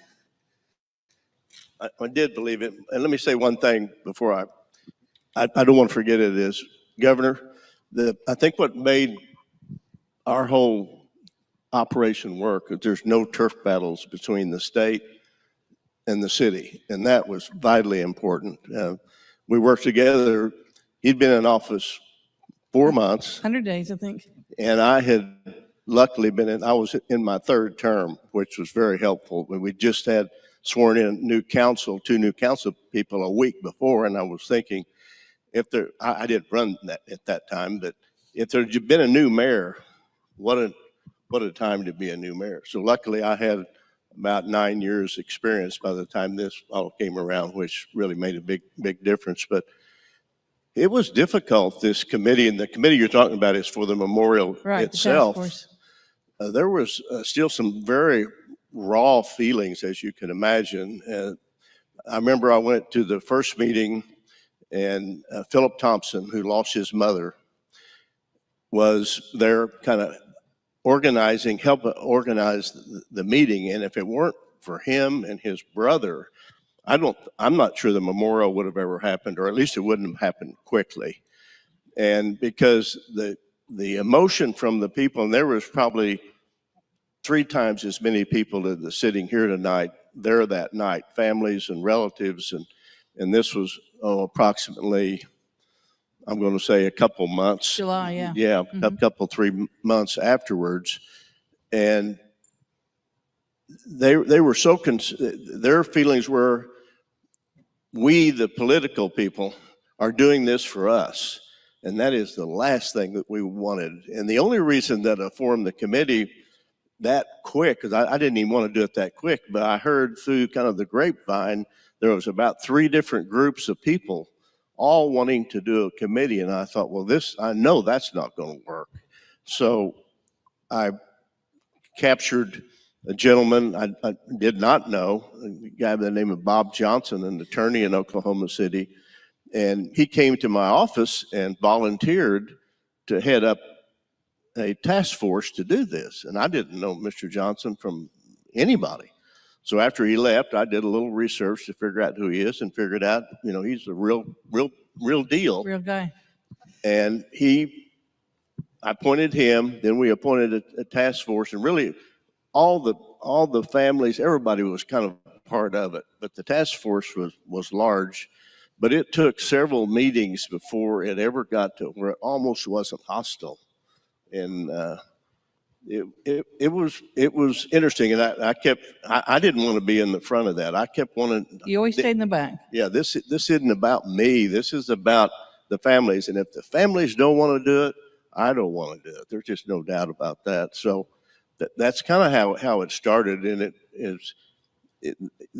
you can imagine the emotions a few months after, how raw they have to be with people that either lost children or lost mothers, dads, sisters, brothers, whatever, wives, husbands, whatever it was.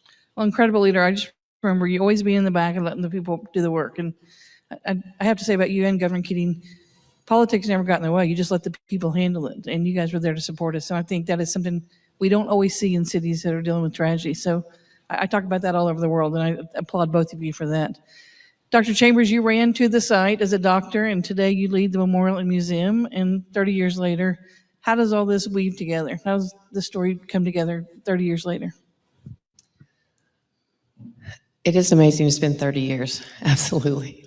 I'm an OBGYN, so I was in my office that day and ran to the hospital that was closest to my office, hoping to care for people. But the majority of the people cared for down nearest the site. I did work in the medical tents in those days afterwards, and like I think you described, the smoke and the gray and the spotlights, and it was like a very, very eerie movie set, except it was incredibly real and incredibly tragic. And it's there that I was able to help care for first responders, firemen, EMTs, all the construction crews, everybody that worked down there for days and days and days and days that still needed care, medical care and everything else. So it was really important for me to participate in that way then, as little as I believe I did. It was still important for me to give back in that way. And now it's even more incredible for me to give back in a leadership role as the chairman of the board. This is an amazing organization to work with. I was interviewed the other day, and a couple of times recently actually, and they asked, why 30 years? Why is it still so important? And I still struggle with why folks maybe outside of Oklahoma City and Oklahoma don't understand why it is still so important, why what happened is still so relevant, why senseless acts of violence are never the answer, why coming together as a community and as a people of hope is always the right answer. So I hope I said that to those people that interviewed me, and I hope that's what you'll hear from all of us tonight. That's what the museum does as well. We start out by taking you through what happened, and we hope that by the time you get through the end of the museum, you come out with a real sense of hope and of what you can do to make a difference in the world and practice the Oklahoma standard as well. Mayor Holt, you were in high school, freshman, I think, 8th grade, 9th grade, sophomore, okay. But yeah, and so you came to the mayor's seat a few years later, but you've inherited a different city than it was in 1995. And how do we continue to teach a city that can be rebuilt and find hope?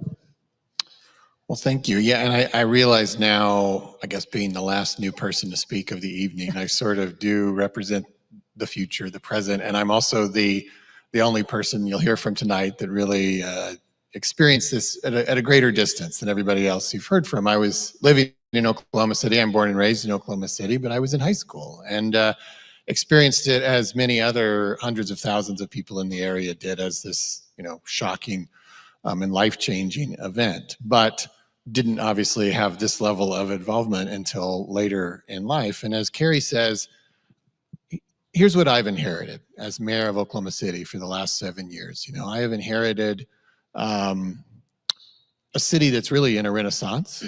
That, if you haven't picked up on it, the tagline of the memorial this past year has been "One day of darkness and 30 years of light." And that's more than a euphemism. I mean, we can prove it to you. I mean, it really has been a remarkable time in our city's history since this horrible, terrible, awful day. It's been alluded to already. I mean, we're going to host Olympic events in 2028. We've got the world's greatest basketball team right now. We're building a $1 billion arena. We're the 20th largest city in the United States. We were like the 35th largest city in 1995. I mean, there's just this amazing upswing that the city is on. It's the it city in America, and we think it will be for years to come. And so I've inherited that, but I think a lot of that is built on this narrative, right? I mean, I think this is obviously part of our story, and this Renaissance is a reaction to it. It is years of light, but we created that light. We wanted to have a reaction. We wanted to build something great out of this horrible act, and so we've also utilized to create that light a unique political culture, and that's been alluded to as well. I think, particularly by First Lady Kathy Keating, and I try to cultivate that as the leader of this city. I try to remind people that we have to work together, and that we came out of April 19th, 1995 completely united. That's what we were doing thanks to the leadership of people like Mayor Norick and Governor Keating, but the President Clinton was doing an excellent job of that as well on the national level. And we didn't care in that moment what political party you were. That was, by the way, the exact opposite reaction that was intended by the act, right? The act was intended to spark a civil war. And leaders at the local, state, and federal level ensured that that didn't happen. And in fact, we came out of it united. And here in Oklahoma City, today, we pass things with 70+%. And I'm going to tell you that, as far as I'm concerned, that's 100%. I'm in politics. Like, that's as good as it gets.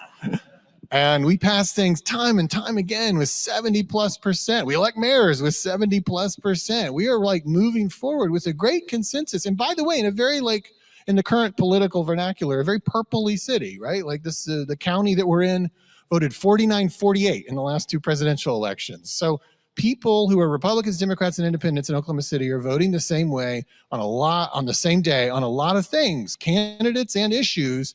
And that doesn't feel like that's happening anywhere else, but I think it's grounded in a reaction to 1995 that I certainly, as mayor, try to continue. And so, yeah, I think that's how. I think we have a lot of hope in Oklahoma City, and I think we're very intentional about tying it back to these events. And we try to, obviously, through the memorial and the museum, tell that story to inspire our local residents, and also, hopefully, to teach some lessons to the rest of the country and the world. Dr. Chambers, this time next week, we'll have thousands of people in Oklahoma City, many families, survivors, first responders, President Clinton. We'll have the Mayor Norick and Governor Keating and our current Governor Stitt and Mayor Holt. We'll have a different set of folks there. What do we hope people leave Oklahoma City with next week as they go through the ceremony and go through the events of the day and spend time in the museum? What is it we hope people leave with? Well, I hope one of the things that they will leave with is not just the beautiful ceremony and not just the beautiful grounds and not the, I know, eloquent words that will come from Mayor Holt and President Clinton and Governor Stitt, but I hope they will leave with the recognition that those chairs that will be in the background of that represent people that just were going about an ordinary day, just like we do every day, and then their lives are turned upside down. I hope they'll leave with that sense of commitment to never letting that happen again. I hope it's a very meaningful experience for them, but I hope they take it personally to then impact it in their own lives, even little situations like you said, in just everyday life, because that's where it starts. And then you can also apply it to bigger things. That's what I hope they take. That's great. Mayor Norick, you bridged the divide. You were able to do that in the early days. You brought people together. How do you look back then and look at our city today? What do you see?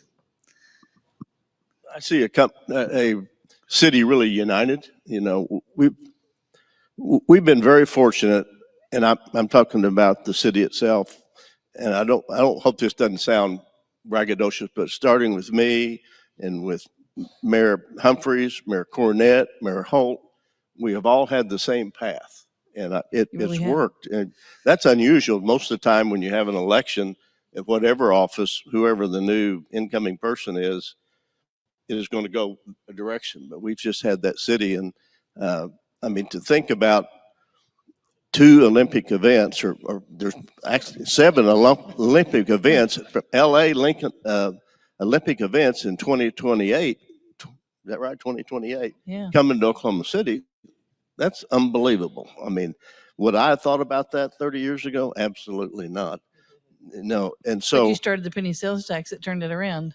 Well, we did do that. Yeah. In fact, about 16 months prior to this particular event, we passed the first MAPS tax, which you probably don't know what that is, but that was a penny dedicated to public buildings for the betterment of Oklahoma City. These were buildings that were all owned by the city, operated by the city, that were just deteriorating to nothing. And our quality of life was, I mean, our city was dying, absolutely dying in the mid 80s. And we passed the city up, somehow convinced the voters to pass a 1 cent sales tax to build $350 million worth of projects. Mayor Holt just finished one that's going to be $1 billion, and that's about that'd be the 5th one. You count MAPS 4 and then the new arena, that'd be like MAPS 4. All carry votes, 60, 70, 80% to fund, but these are all self-funding, and when the tax runs out, like in 5 years, we had to come up, if we wanted to come up with new projects, we did, and the voters keep passing them. So it's not a permanent tax. It's been permanent for 30-some years, but the people keep approving it on 5 or 7 year deals. But and that's part of the unity. Yeah, but let me. I want to say something about President Clinton. I mean, he was. People have asked me about President Clinton, and I am so happy to say how wonderful he was, not only to me but to my city. I'm Republican. Luckily, on our city council, we run nonpartisan, which I love. I mean, I think I like that idea. And I'm not a far right Republican. I'm kind of a moderate Republican, but I'm still a Republican. But his kindness that he showed, his generosity he showed, and I didn't know, obviously, a mayor from Oklahoma City wouldn't have known the president. I knew who he was, but I didn't know the president by any means. When he came to the memorial service that Kathy and Frank put together, I shook hands, but that was, kind of it. Well, it was about somewhere that next week, so it had to be somewhere around 5 or 6 days, 4 days after the memorial service, which would have made it a week or so after the bombing. I get home at night about 11 o'clock, and phone rings, and it's this lady. She said, "This is the White House operator. Have you got a minute to speak to the president?" Any other time you'd probably think this is a prank call. It's all there is to it. So of course I say yes. And about 5 seconds later, "Mayor, this is Bill Clinton. I just want to know how you're doing. I just wanted to call to see how you're doing. Is there anything I can do for you?" I mean, and I'm almost speechless, but I'm not speechless, but I'm almost speechless. I say, "Well, Thank Mr. God. President, what a nice thing for you to do." And we talked for probably 2 or 3 minutes. And when you consider getting to talk to the president for 2 or 3 minutes, that's a long time, And finally, probably shouldn't have said this. And I said, Mr. President, where are you? I mean, that's none of my business where he was. And he says, well, I'm actually sitting in the back of a limo in Des Moines, Iowa, and I've just had an event, and I'm just getting ready to go into the hotel for the evening, and I just wanted to call and see how you were doing. Wow. And I said, and to this day, that's the best phone call I've ever had in my life. And if you give me a second, can I tell one more story? Yeah. Just time. Yeah, good timing. And so I'm fortunate enough then after that time, I'm in the White House several times working on the relief package and stuff like this with Leon Panetta and Henry Cisneros and their staff. And this was, I think, the second time I'd been in the White House, and the first time the president invited me into the Oval Office, which was fantastic, and took some pictures. I have some pictures in my office now of that wonderful event. But anyway, so around a conference table, I've got my assistant from Oklahoma City, then James Lee Witt and Leon Panetta have got their assistants, and I've got my back to the door, and all of a sudden the people on this side, they're kind of starting to get up, and I thought, well, maybe the meeting's over. I don't know what's going on. And I turn around, the president walks in, and he's walking in, and of course, then everybody jumps up. And he says, Mayor, I heard you was in the building. I just wanted to stop and say hello and see how you were doing. And I said, well, Mr. President, I'm doing very well. He says, is the staff taking care of you? They're all going to go, yeah. And I said, yes, they are. They're just been excellent. We're doing very good. I'm going before a House committee the next week or sometime I went through. And this would have been, probably a month or two after the bombing. And so he's thinking about the reelection campaign.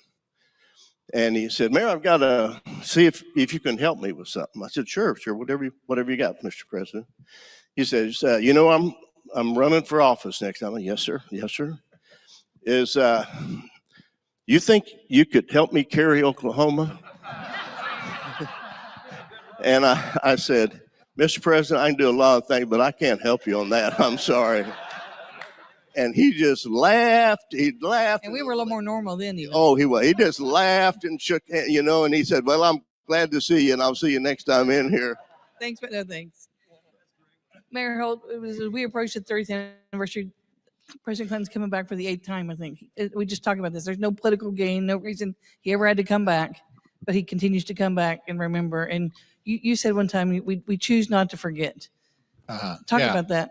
Well, sure. So, first of all, I'll give a longer I gave a longer version of, I think, our gratitude to President Clinton for his commitment to Oklahoma City at the 20th anniversary of this center in December, which is on YouTube, and you should watch it.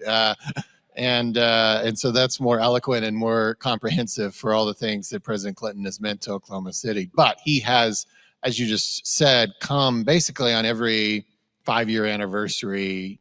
The 25th was during the pandemic, and so everybody just made videos, but he has physically come to Oklahoma City every 5 years otherwise. And I think we had the video earlier where he spoke the words that, of course, he wrote, that where he said, for as many tomorrows as it takes. Right. And boy, we're 30 years worth now, and he's still there. So yeah, we're very grateful for the way he has kept his word. And yeah, it's really important that everybody pull together to remember the lessons of 1995. Certainly next Saturday, we will honor those who were killed, survived, and changed forever. And that is a very important part of the day. We will again show our gratitude to those who came to our rescue. And that's a very important part of the day. But I think the continued relevance of the memorial extends far beyond, and should extend far beyond, the days when it is all but become a historical event and nobody has any personal connection to it, because it is a scar in our downtown that is a reminder of the natural outcome of dehumanization and political extremism and acceptance of political violence, really violence of any kind. And so I think that's ultimately the lesson that President Clinton helps us to carry forward by his presence. It's certainly the lesson that we carry forward at the memorial and the museum, which is spectacular. This is a very good museum. So too is the one just a few hours drive to the west, which we certainly invite you to anytime. Because it really is world-class in so many ways. It's moving, it's informational, but it also very intentionally is not just about history. It is about reminding you the importance of these lessons. And gosh, in 2025, it does seem pretty relevant to the current political discourse in our country, that we need to remember that we have so much more in common than we don't, and that we have a system in place to resolve our differences that does not require violence. Well, I started the night by saying we were surrounded by great leadership. I think you can see we were blessed with some great leaders at the time, and President Clinton certainly was one of them. So let's wrap up tonight hearing from President Clinton.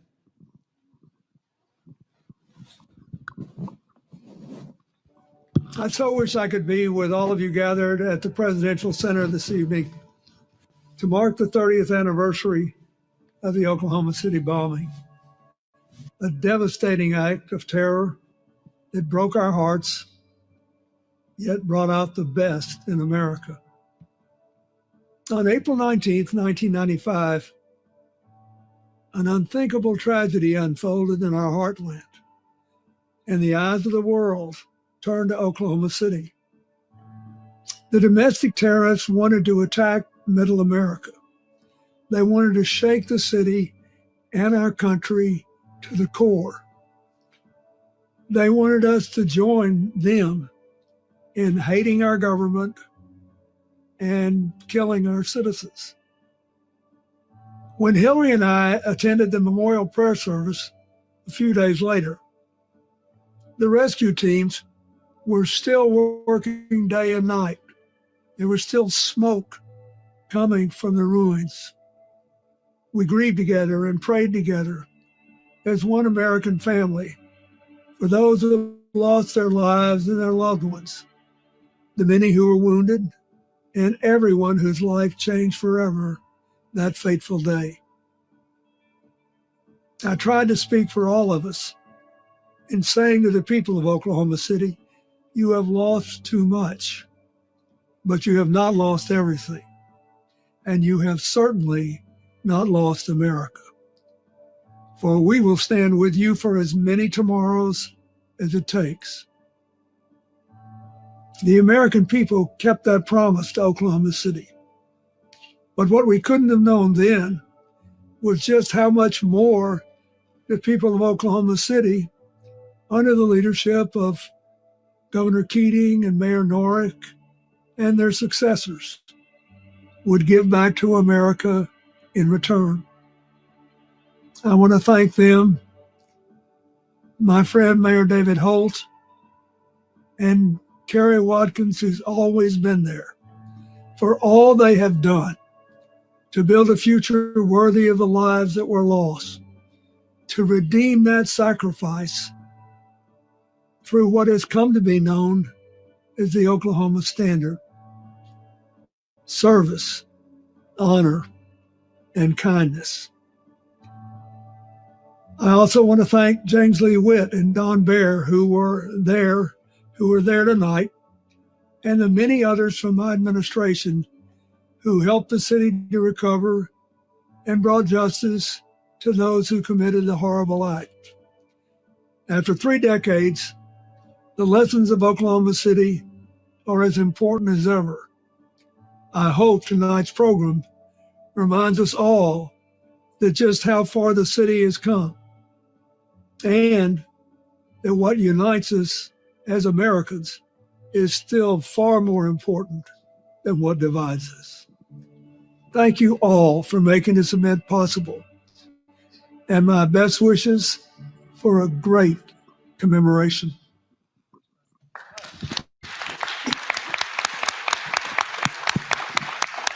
Well, I just want to thank you all for joining us tonight. What an inspiring evening. I want to thank our friends from Oklahoma who made the journey here to be with us tonight, all of you, Mike Turpin, You know, Mike just told me a funny little thing that I'm going to share. Mayor Holt, you probably already know this, but you're Bill Clinton's favorite Republican. You know, currently, right now, yes. Right. But you now wear that. But on a serious note, may we all never forget the lessons, as President Clinton's just said, from Oklahoma City are probably more important now than they ever have been before. So I hope you all enjoyed this powerful evening. Thank you all again. Safe travels. I know many of you have to go back to Oklahoma tonight, and we hope to see you at our next program. Thank you. It's not even 8 o'clock yet.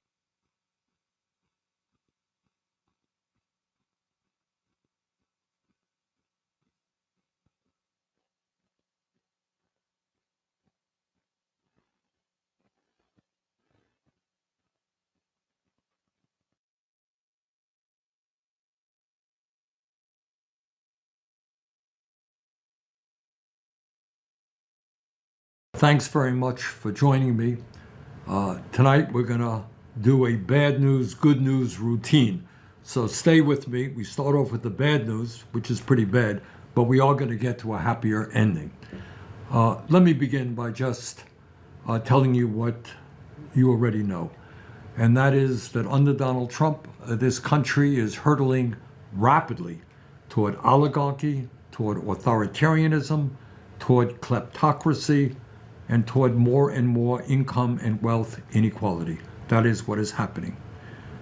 You'll all remember that Abraham Lincoln talked about a government of the people, by the people, and for the people. I think it is very clear that today we have a government of the billionaire class, by the billionaire class, and for the billionaire class. Elon Musk contributed $277 million to get Donald Trump elected president. And he was rewarded with the most important position in government. In other words, he put out the money and he got what he paid for. Trump also nominated 13 other billionaires to head various government agencies. So almost all the guys who are running the government are billionaires. For many years, as I think you know, I have been talking about how a country is moving toward an oligarchic form of society. And I know that people had their doubts. What is Bernie talking about? Well, not anymore.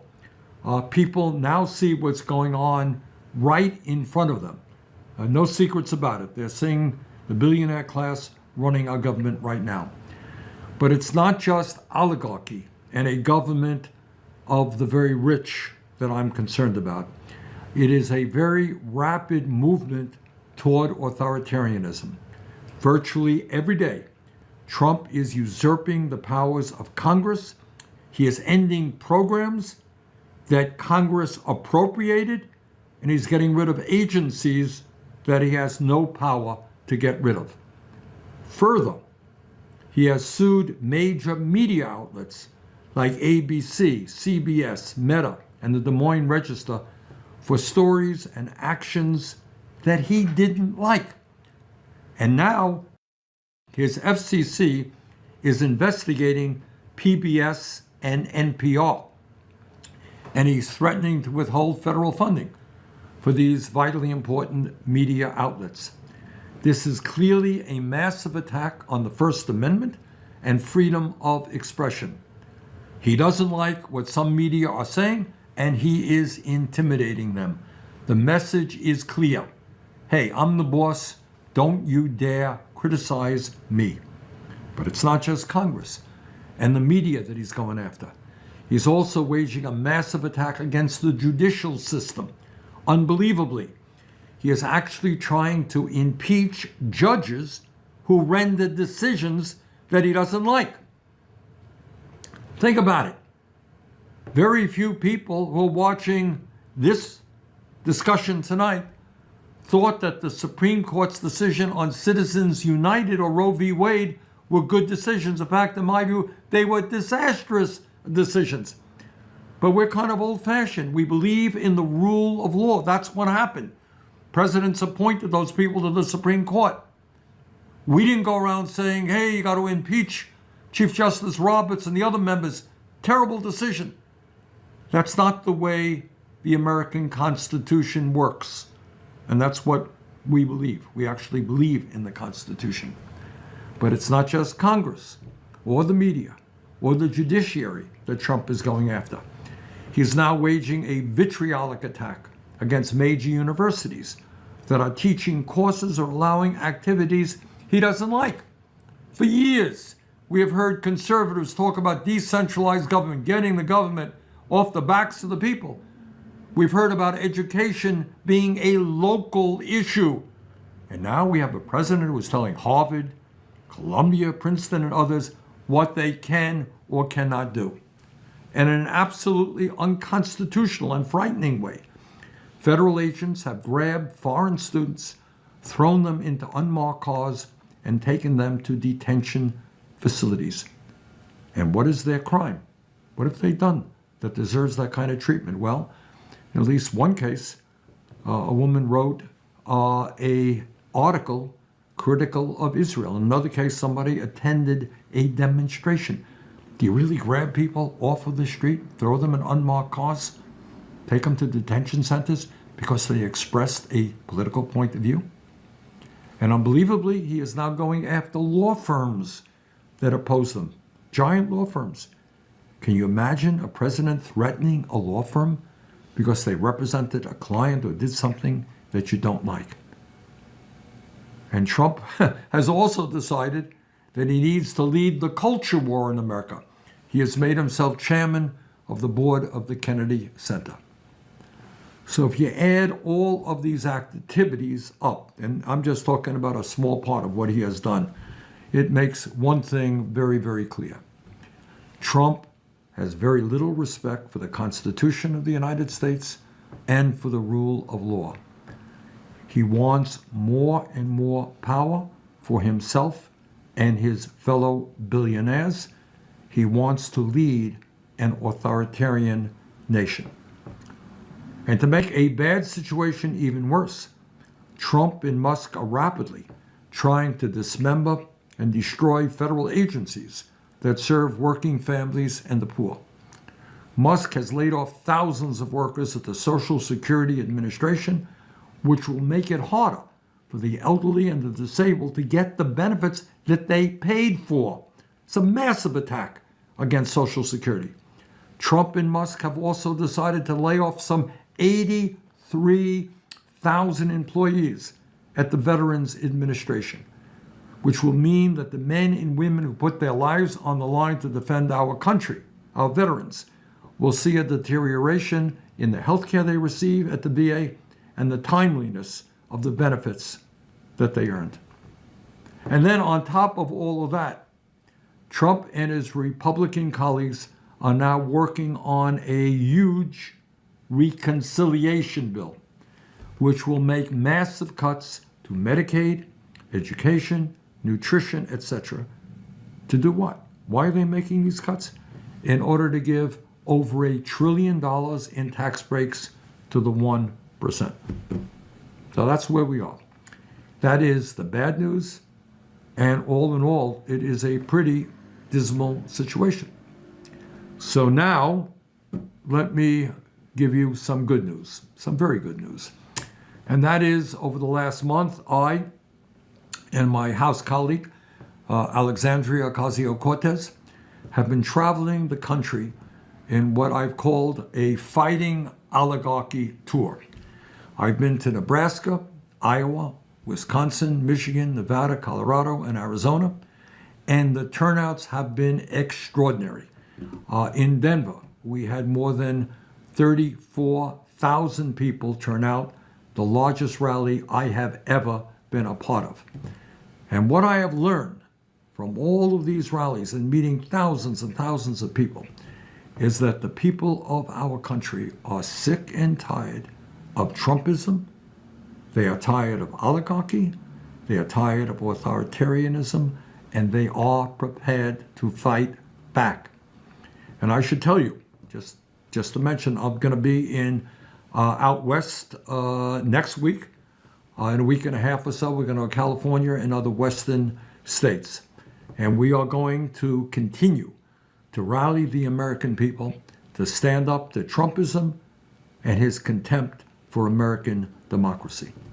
And let me give you another very good piece of good news, and that is on Tuesday night, Susan Crawford took on Elon Musk and the $25 million that he spent to win a seat on the Wisconsin Supreme Court. And I want you all to remember that just 5 months ago, Trump won a narrow victory in Wisconsin. And just the other day, Ms. Crawford won a strong victory. She won by 10 points. Pretty good victory in a state that Trump had won just 5 months before. Also on Tuesday night, in 2 congressional districts in Florida, where Trump had won by 30 points, Democratic candidates, while losing, cut that margin in half. Pretty good. So, where do we go from here? I think the answer is quite obvious. We have got to educate, we've got to organize, we've got to fight back effectively with discipline and intelligence. And if we do that, in my view, we're going to win this thing.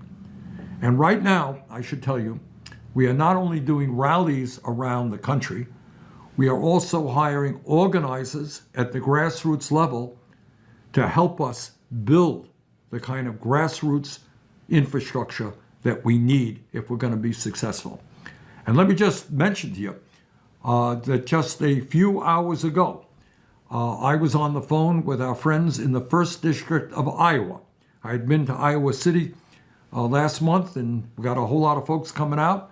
We got names, we got emails, we called them up, and we had tonight, just a few hours ago, over 500 people in the 1st District of Iowa on the telephone.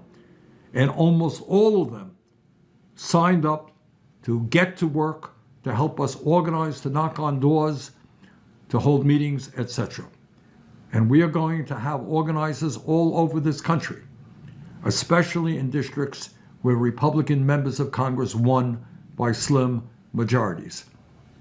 And we're going to make sure that all of the people in those districts that were won by Republicans with small margins, they know loudly and clearly, they're going to hear from their constituents, that they must not vote to give huge tax breaks to billionaires by cutting Medicaid and other programs that working families desperately need.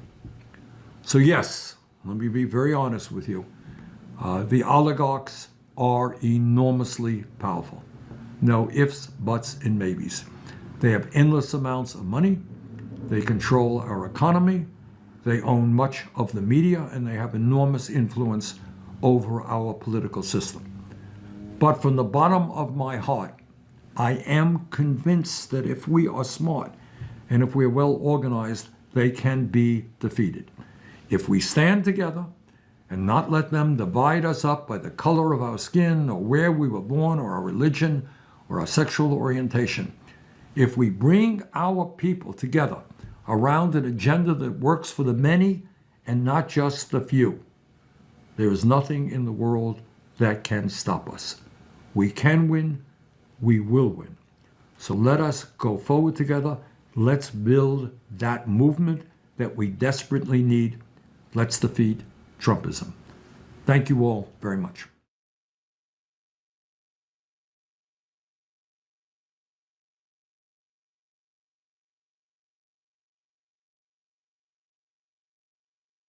Vermont. Thank you. Mr. President, in the last couple of weeks, I've had the opportunity to travel in many parts of our country, and I have been able to talk to folks in Nebraska, in Iowa, Wisconsin, Michigan, Nevada, Colorado, and Arizona. And what I am hearing from in all of these states, and in fact all over the country, is that our nation right now faces enormous crises, unprecedented crises in the modern history of our country. And how right now, at this moment, we respond to these crises will not only impact our lives, It will impact the lives of our kids and future generations, and in terms of climate change, the well-being of the entire planet. And Mr. President, what I have to tell you is that the American people are angry at what is happening here in Washington, D.C., and they are prepared to stand up and fight back.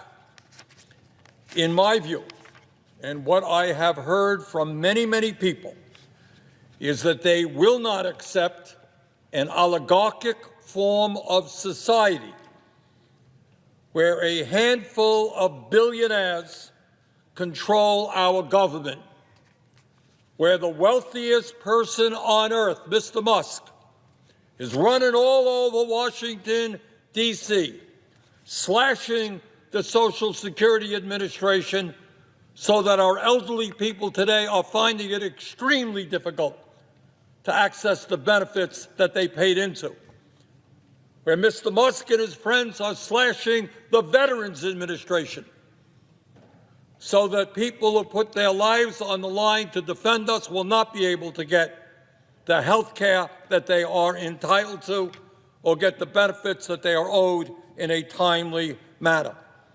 Slashing the Department of Education, slashing USAID. And why is all of this slashing taking place? It is taking place so that the wealthiest people in this country can receive over $1 trillion in tax breaks.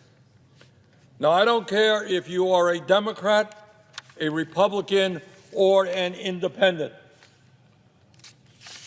There are very few people in this country who think that you slash programs that working families desperately need in order to give tax breaks to billionaires.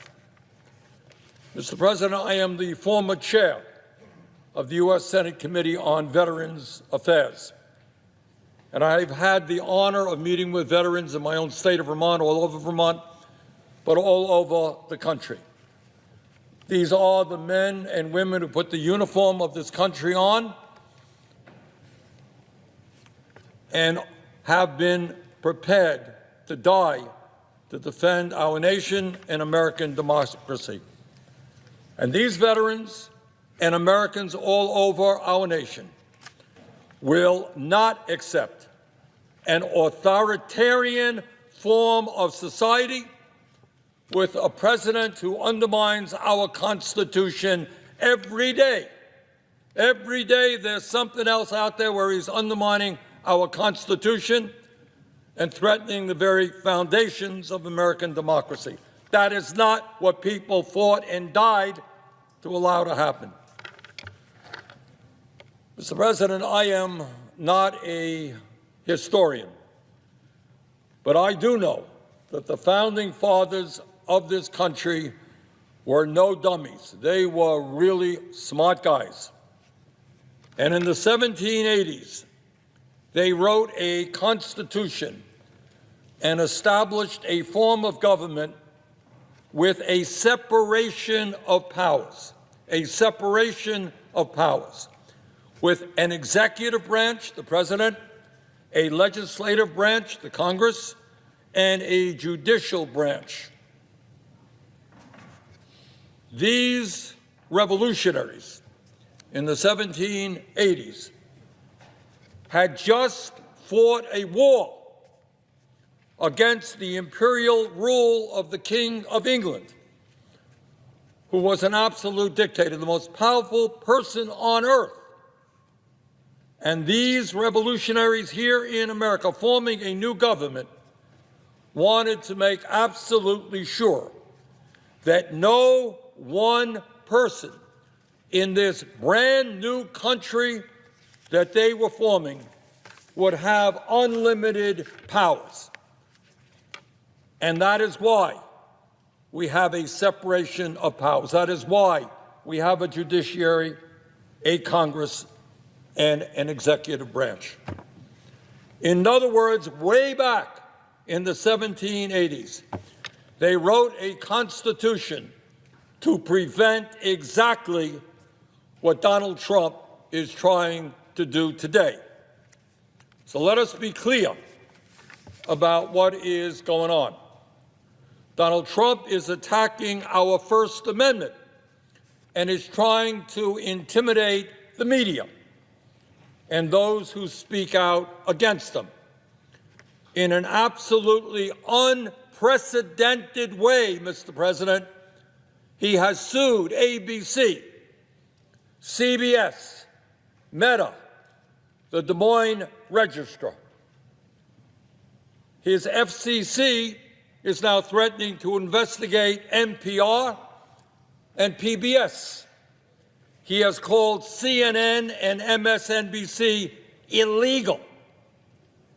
In other words, the leader, or the so-called leader of the free world, is afraid of freedom. He doesn't like criticism. Well, guess what? None of us like criticism, but you don't get elected to the Senate, you don't get elected to the House, you don't become a governor, you don't become a president of the United States unless you are prepared to deal with that criticism.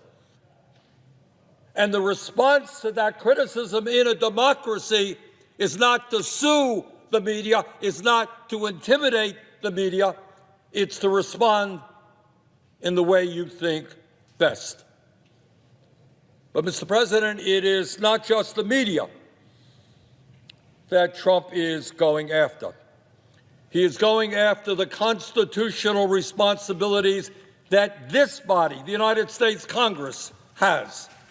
And I will say it amazes me, it really does, how easily my Republican colleagues here in the Senate and in the House are willing to surrender their constitutional responsibilities, give it over to the president. Trump has illegally and unconstitutionally withheld funds that Congress has appropriated. You can't do that. Congress has the power of the purse. We make a decision. We argue about it here. Big debates, vote-a-ramas, the whole thing. Make that decision. That money goes out. The president does not have the right to withhold funds that Congress has appropriated. Trump has illegally and unconstitutionally decimated agencies that can only be changed or reformed by Congress. You don't like the Department of Education? You don't like USAID? Fine. Come to the Congress. Tell us what reforms you want to see.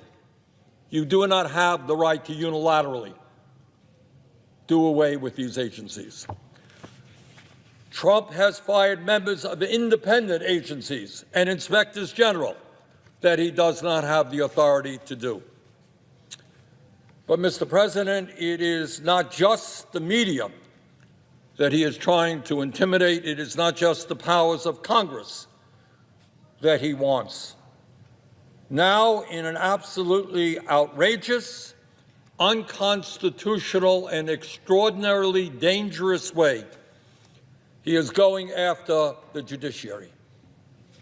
His view is that if you don't like a decision that a judge renders, you get rid of that judge. You try to impeach that judge. You intimidate judges so that you get the decisions that you want. You know, I'm thinking back now as someone who is not a supporter of the Roberts Court.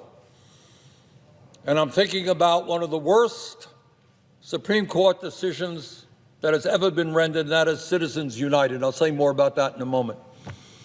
And I'm thinking about the Supreme Court's decision to overturn Roe v. Wade, taking away American women's right to control their own bodies. In my view, these were outrageous decisions, unpopular decisions. But it never occurred to me, because maybe I'm old-fashioned and conservative, and I believe that you live by the rule of law, to say, hey, look at the decision Roberts made. We're going to impeach him. No, we try to elect a new president who's going to appoint new Supreme Court justice. That is the system. that people have fought and died to defend. But it's not just the movement toward oligarchy, which is outraging millions of Americans, Democrats and Republicans, by the way. And it's not just the movement toward authoritarianism that we are seeing.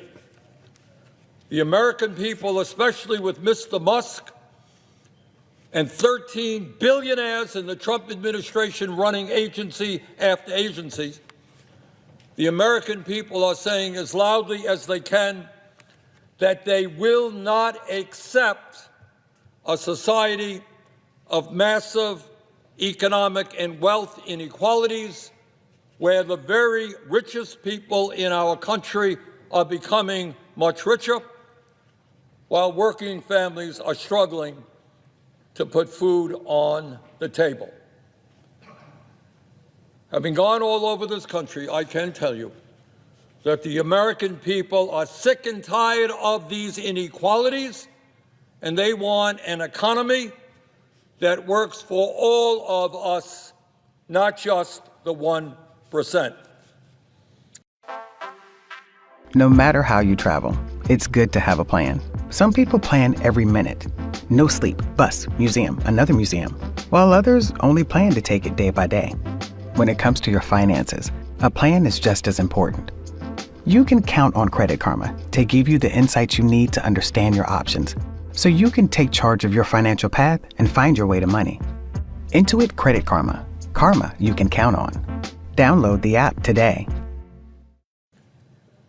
You know, Mr. President, we deal with a whole lot of stuff here in the Congress, and, you know, virtually all of it is important in one way or another. But let's do something, you know, fairly radical today. Let's try to tell the truth, the real truth, about what is going on in our society today. Something that we don't talk about too much here in the Senate. We don't talk about it too much in the House. We don't talk about it too much in the corporate media. But the reality is that today we have two Americas, two very, very different Americas. And in one of those Americas, the wealthiest people have never, ever had it so good. In the whole history of our country, the people on top have never, ever had it so good as they have it today. Today, we have more income and wealth inequality than there has ever been in the history of America. Now, I know we don't discuss it. You don't see it much on TV. You don't hear it talked about here at all. But the American people do not believe that it is appropriate that three people, 1, 2, 3, Mr. Musk, Mr. Bezos, and Mr. Zuckerberg, three Americans own more wealth than the bottom half of American society, 170 million people. Really? Three people own more wealth than 170 million people? Anybody here think that is vaguely appropriate? And by the way, those very same three people, three richest people in America, were right there at Trump's inaugural, standing right behind the president. So you want to know what oligarchy is? I know there's some confusion out there. What is oligarchy? Well, it starts off when you have the three wealthiest people in the country standing right behind the president when he gets inaugurated. The top 1% in our country now own more wealth than the bottom 90%. CEOs make 300 times more than their average worker.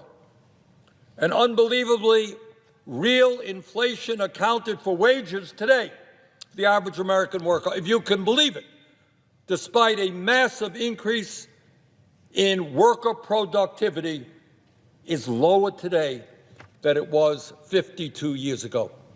And during that period, there was a $75 trillion transfer of wealth that went from the bottom 90% to the top 1%. That is the reality of the American economy today. And you know what? Maybe we might want to be talking about that. And in our America today, in that top America, the 1% are completely separate and isolated from the rest of the country. You think they get on a subway to get to work? You think they sit in a traffic jam for an hour trying to get to work? Not the case.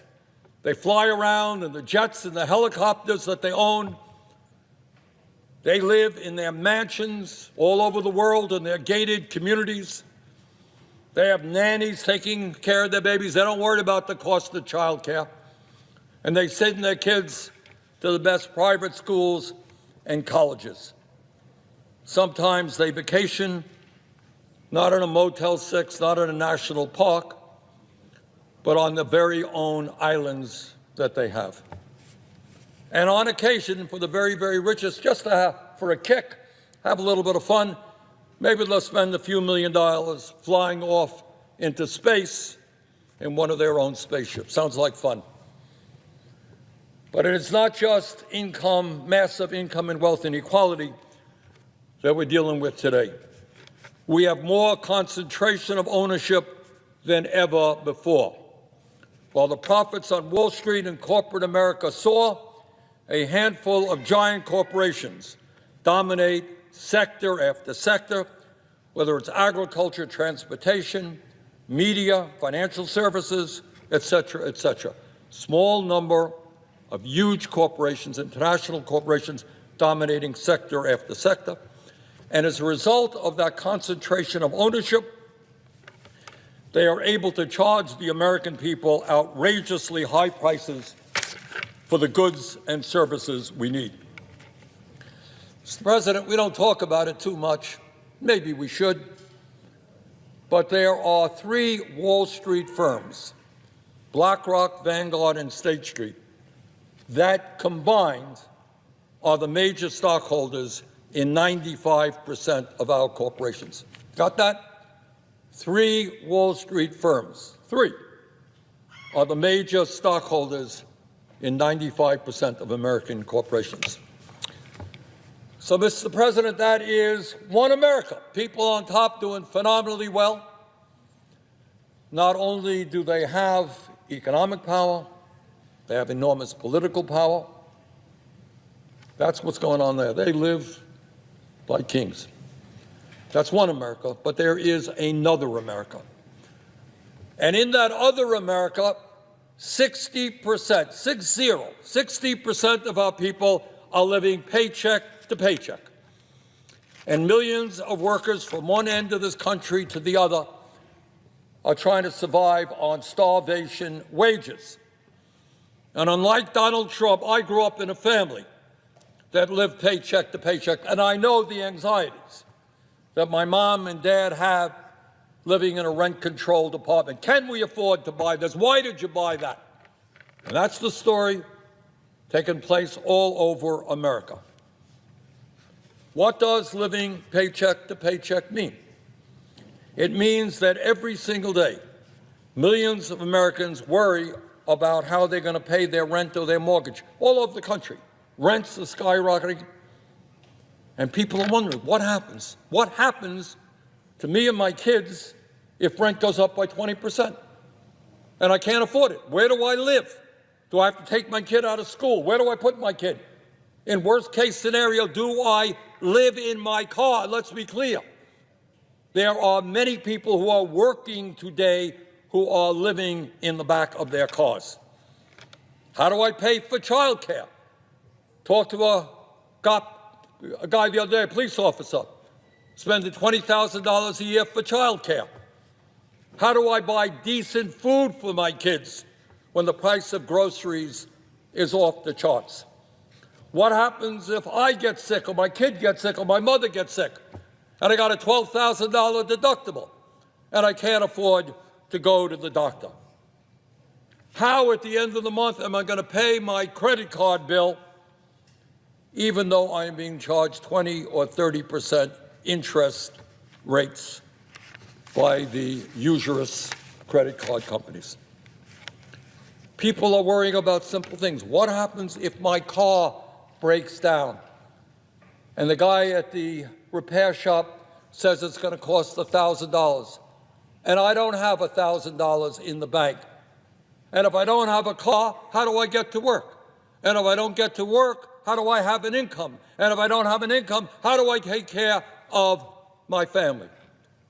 Those are the crises that millions of Americans are experiencing today. But it's not just working age Americans. Today in our country, half of older workers have nothing in the bank as they face retirement. And they're watching TV and they're saying, Mr. Musk firing Social Security workers and actually worrying whether Social Security will be there for them. And it's not just older workers with nothing in the bank wondering what happens when they retire. 22% of seniors are trying to survive on $15,000 a year. I dare anybody in this country, let alone somebody who's old, who needs health care, needs to keep the house warm, try to survive on $15,000 a year. And there are people here, by the way, talking about cutting Social Security.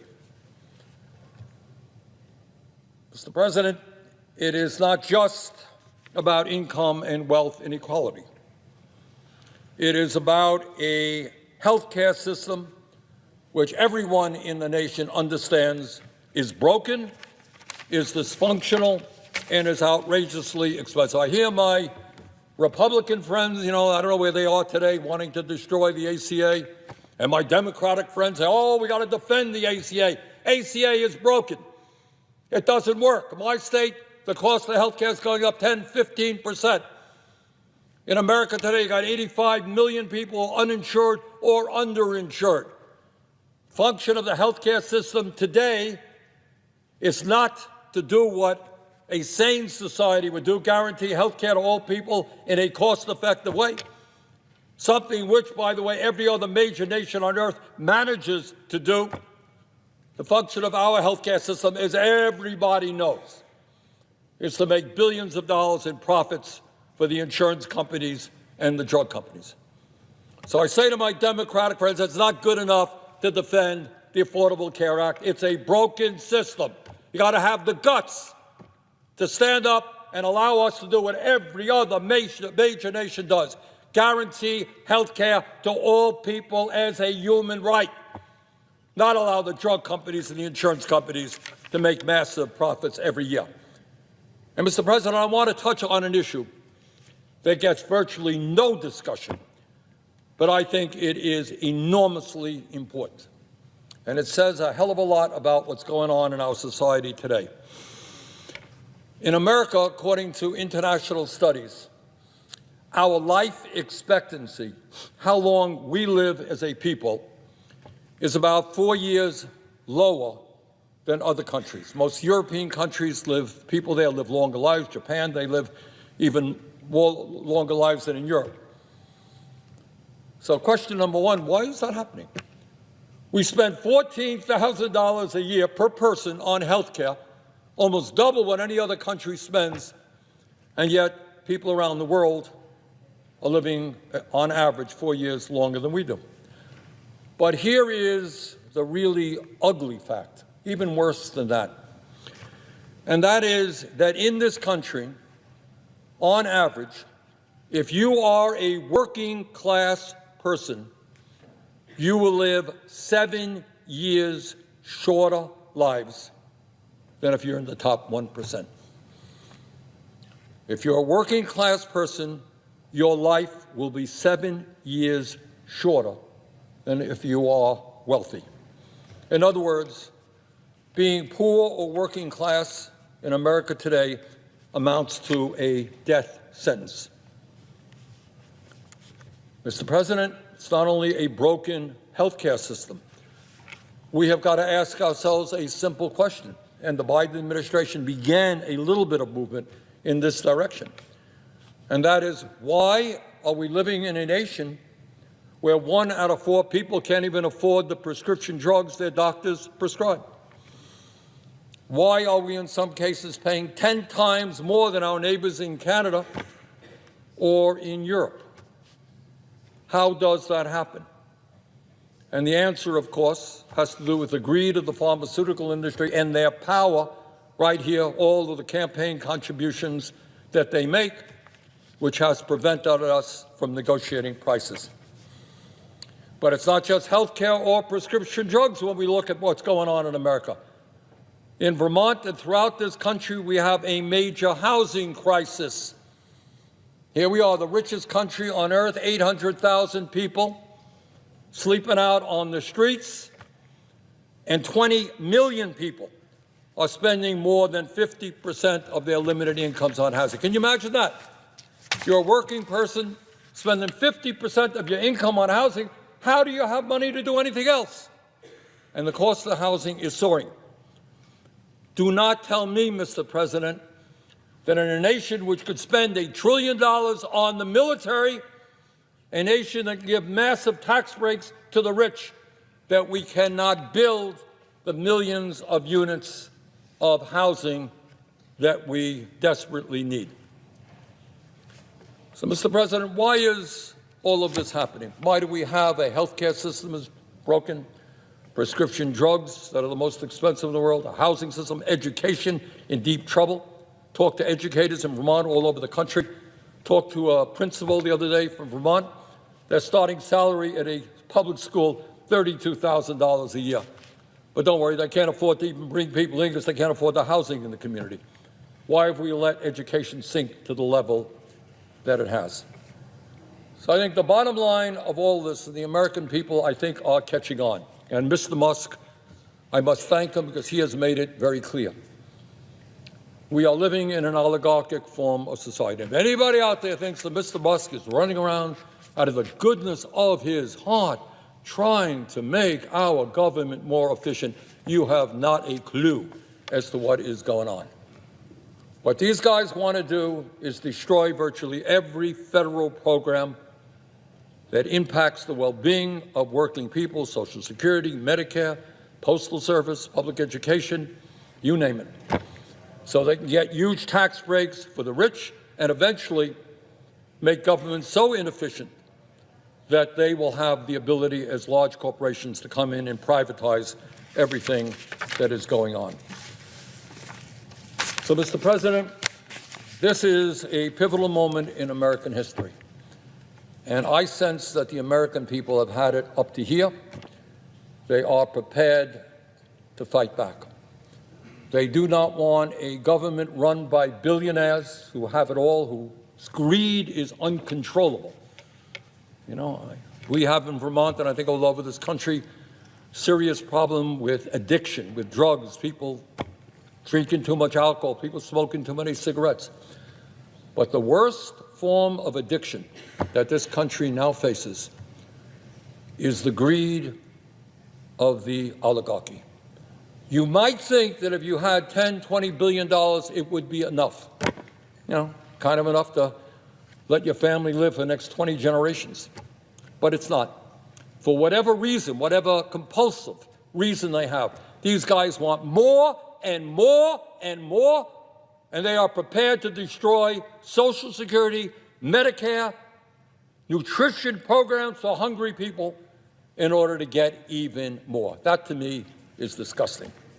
So, Mr. President, we are at a pivotal moment in American history.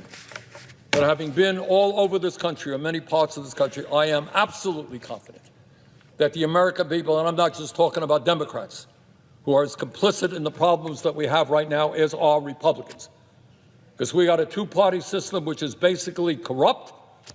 You got Mr. Musk over on the Republican side saying to any Republican who dares to stand up and defy the Trump agenda, we are going to primary you. And on the Democratic side, you got AIPAC and you got other super PACs saying you stand up for working people, you're in trouble as well. We got a corrupt campaign finance system in which billionaires are able to buy elections. And that's why all over this country, people are not happy with our two-party system, the Republicans and the Democrats. So, Mr. President, this is a pivotal moment in American history. But we have had difficult moments before. And I am confident from the bottom of my heart that if we stand together and we do not allow some right-wing extremists to divide us up by the color of our skin or our religion or where we were born, or our sexual orientation. If we stand together, we can save this country. We can defeat oligarchy. We can defeat the movement toward authoritarianism. And in fact, we can create an economy and a government that works for all, not just the few. Thank you very much, Mr. President.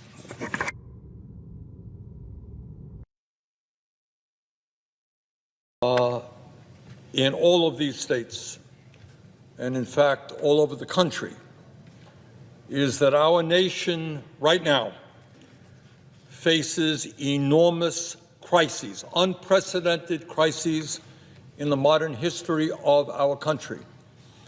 And how, right now, at this moment, we respond to these crises will not only impact our lives, it will impact the lives of our kids and future generations, and in terms of climate change, the well-being of the entire planet.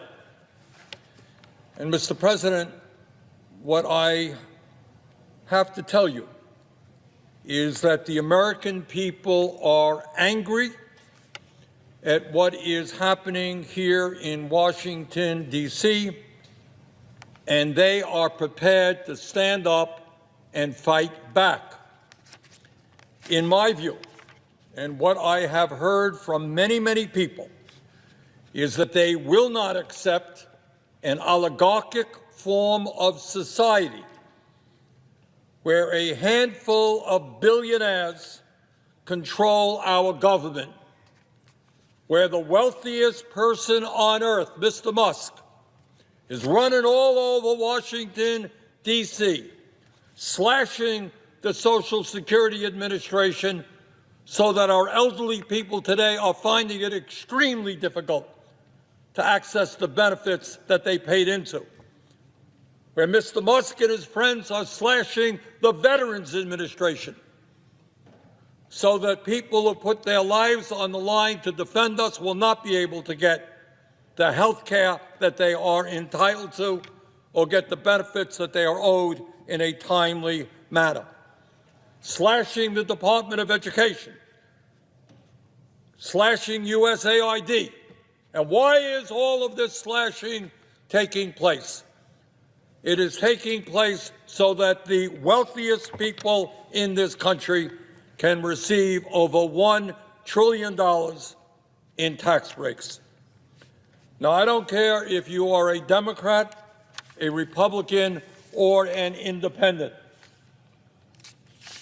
There are very few people in this country who think that you slash programs that working families desperately need in order to give tax breaks to billionaires.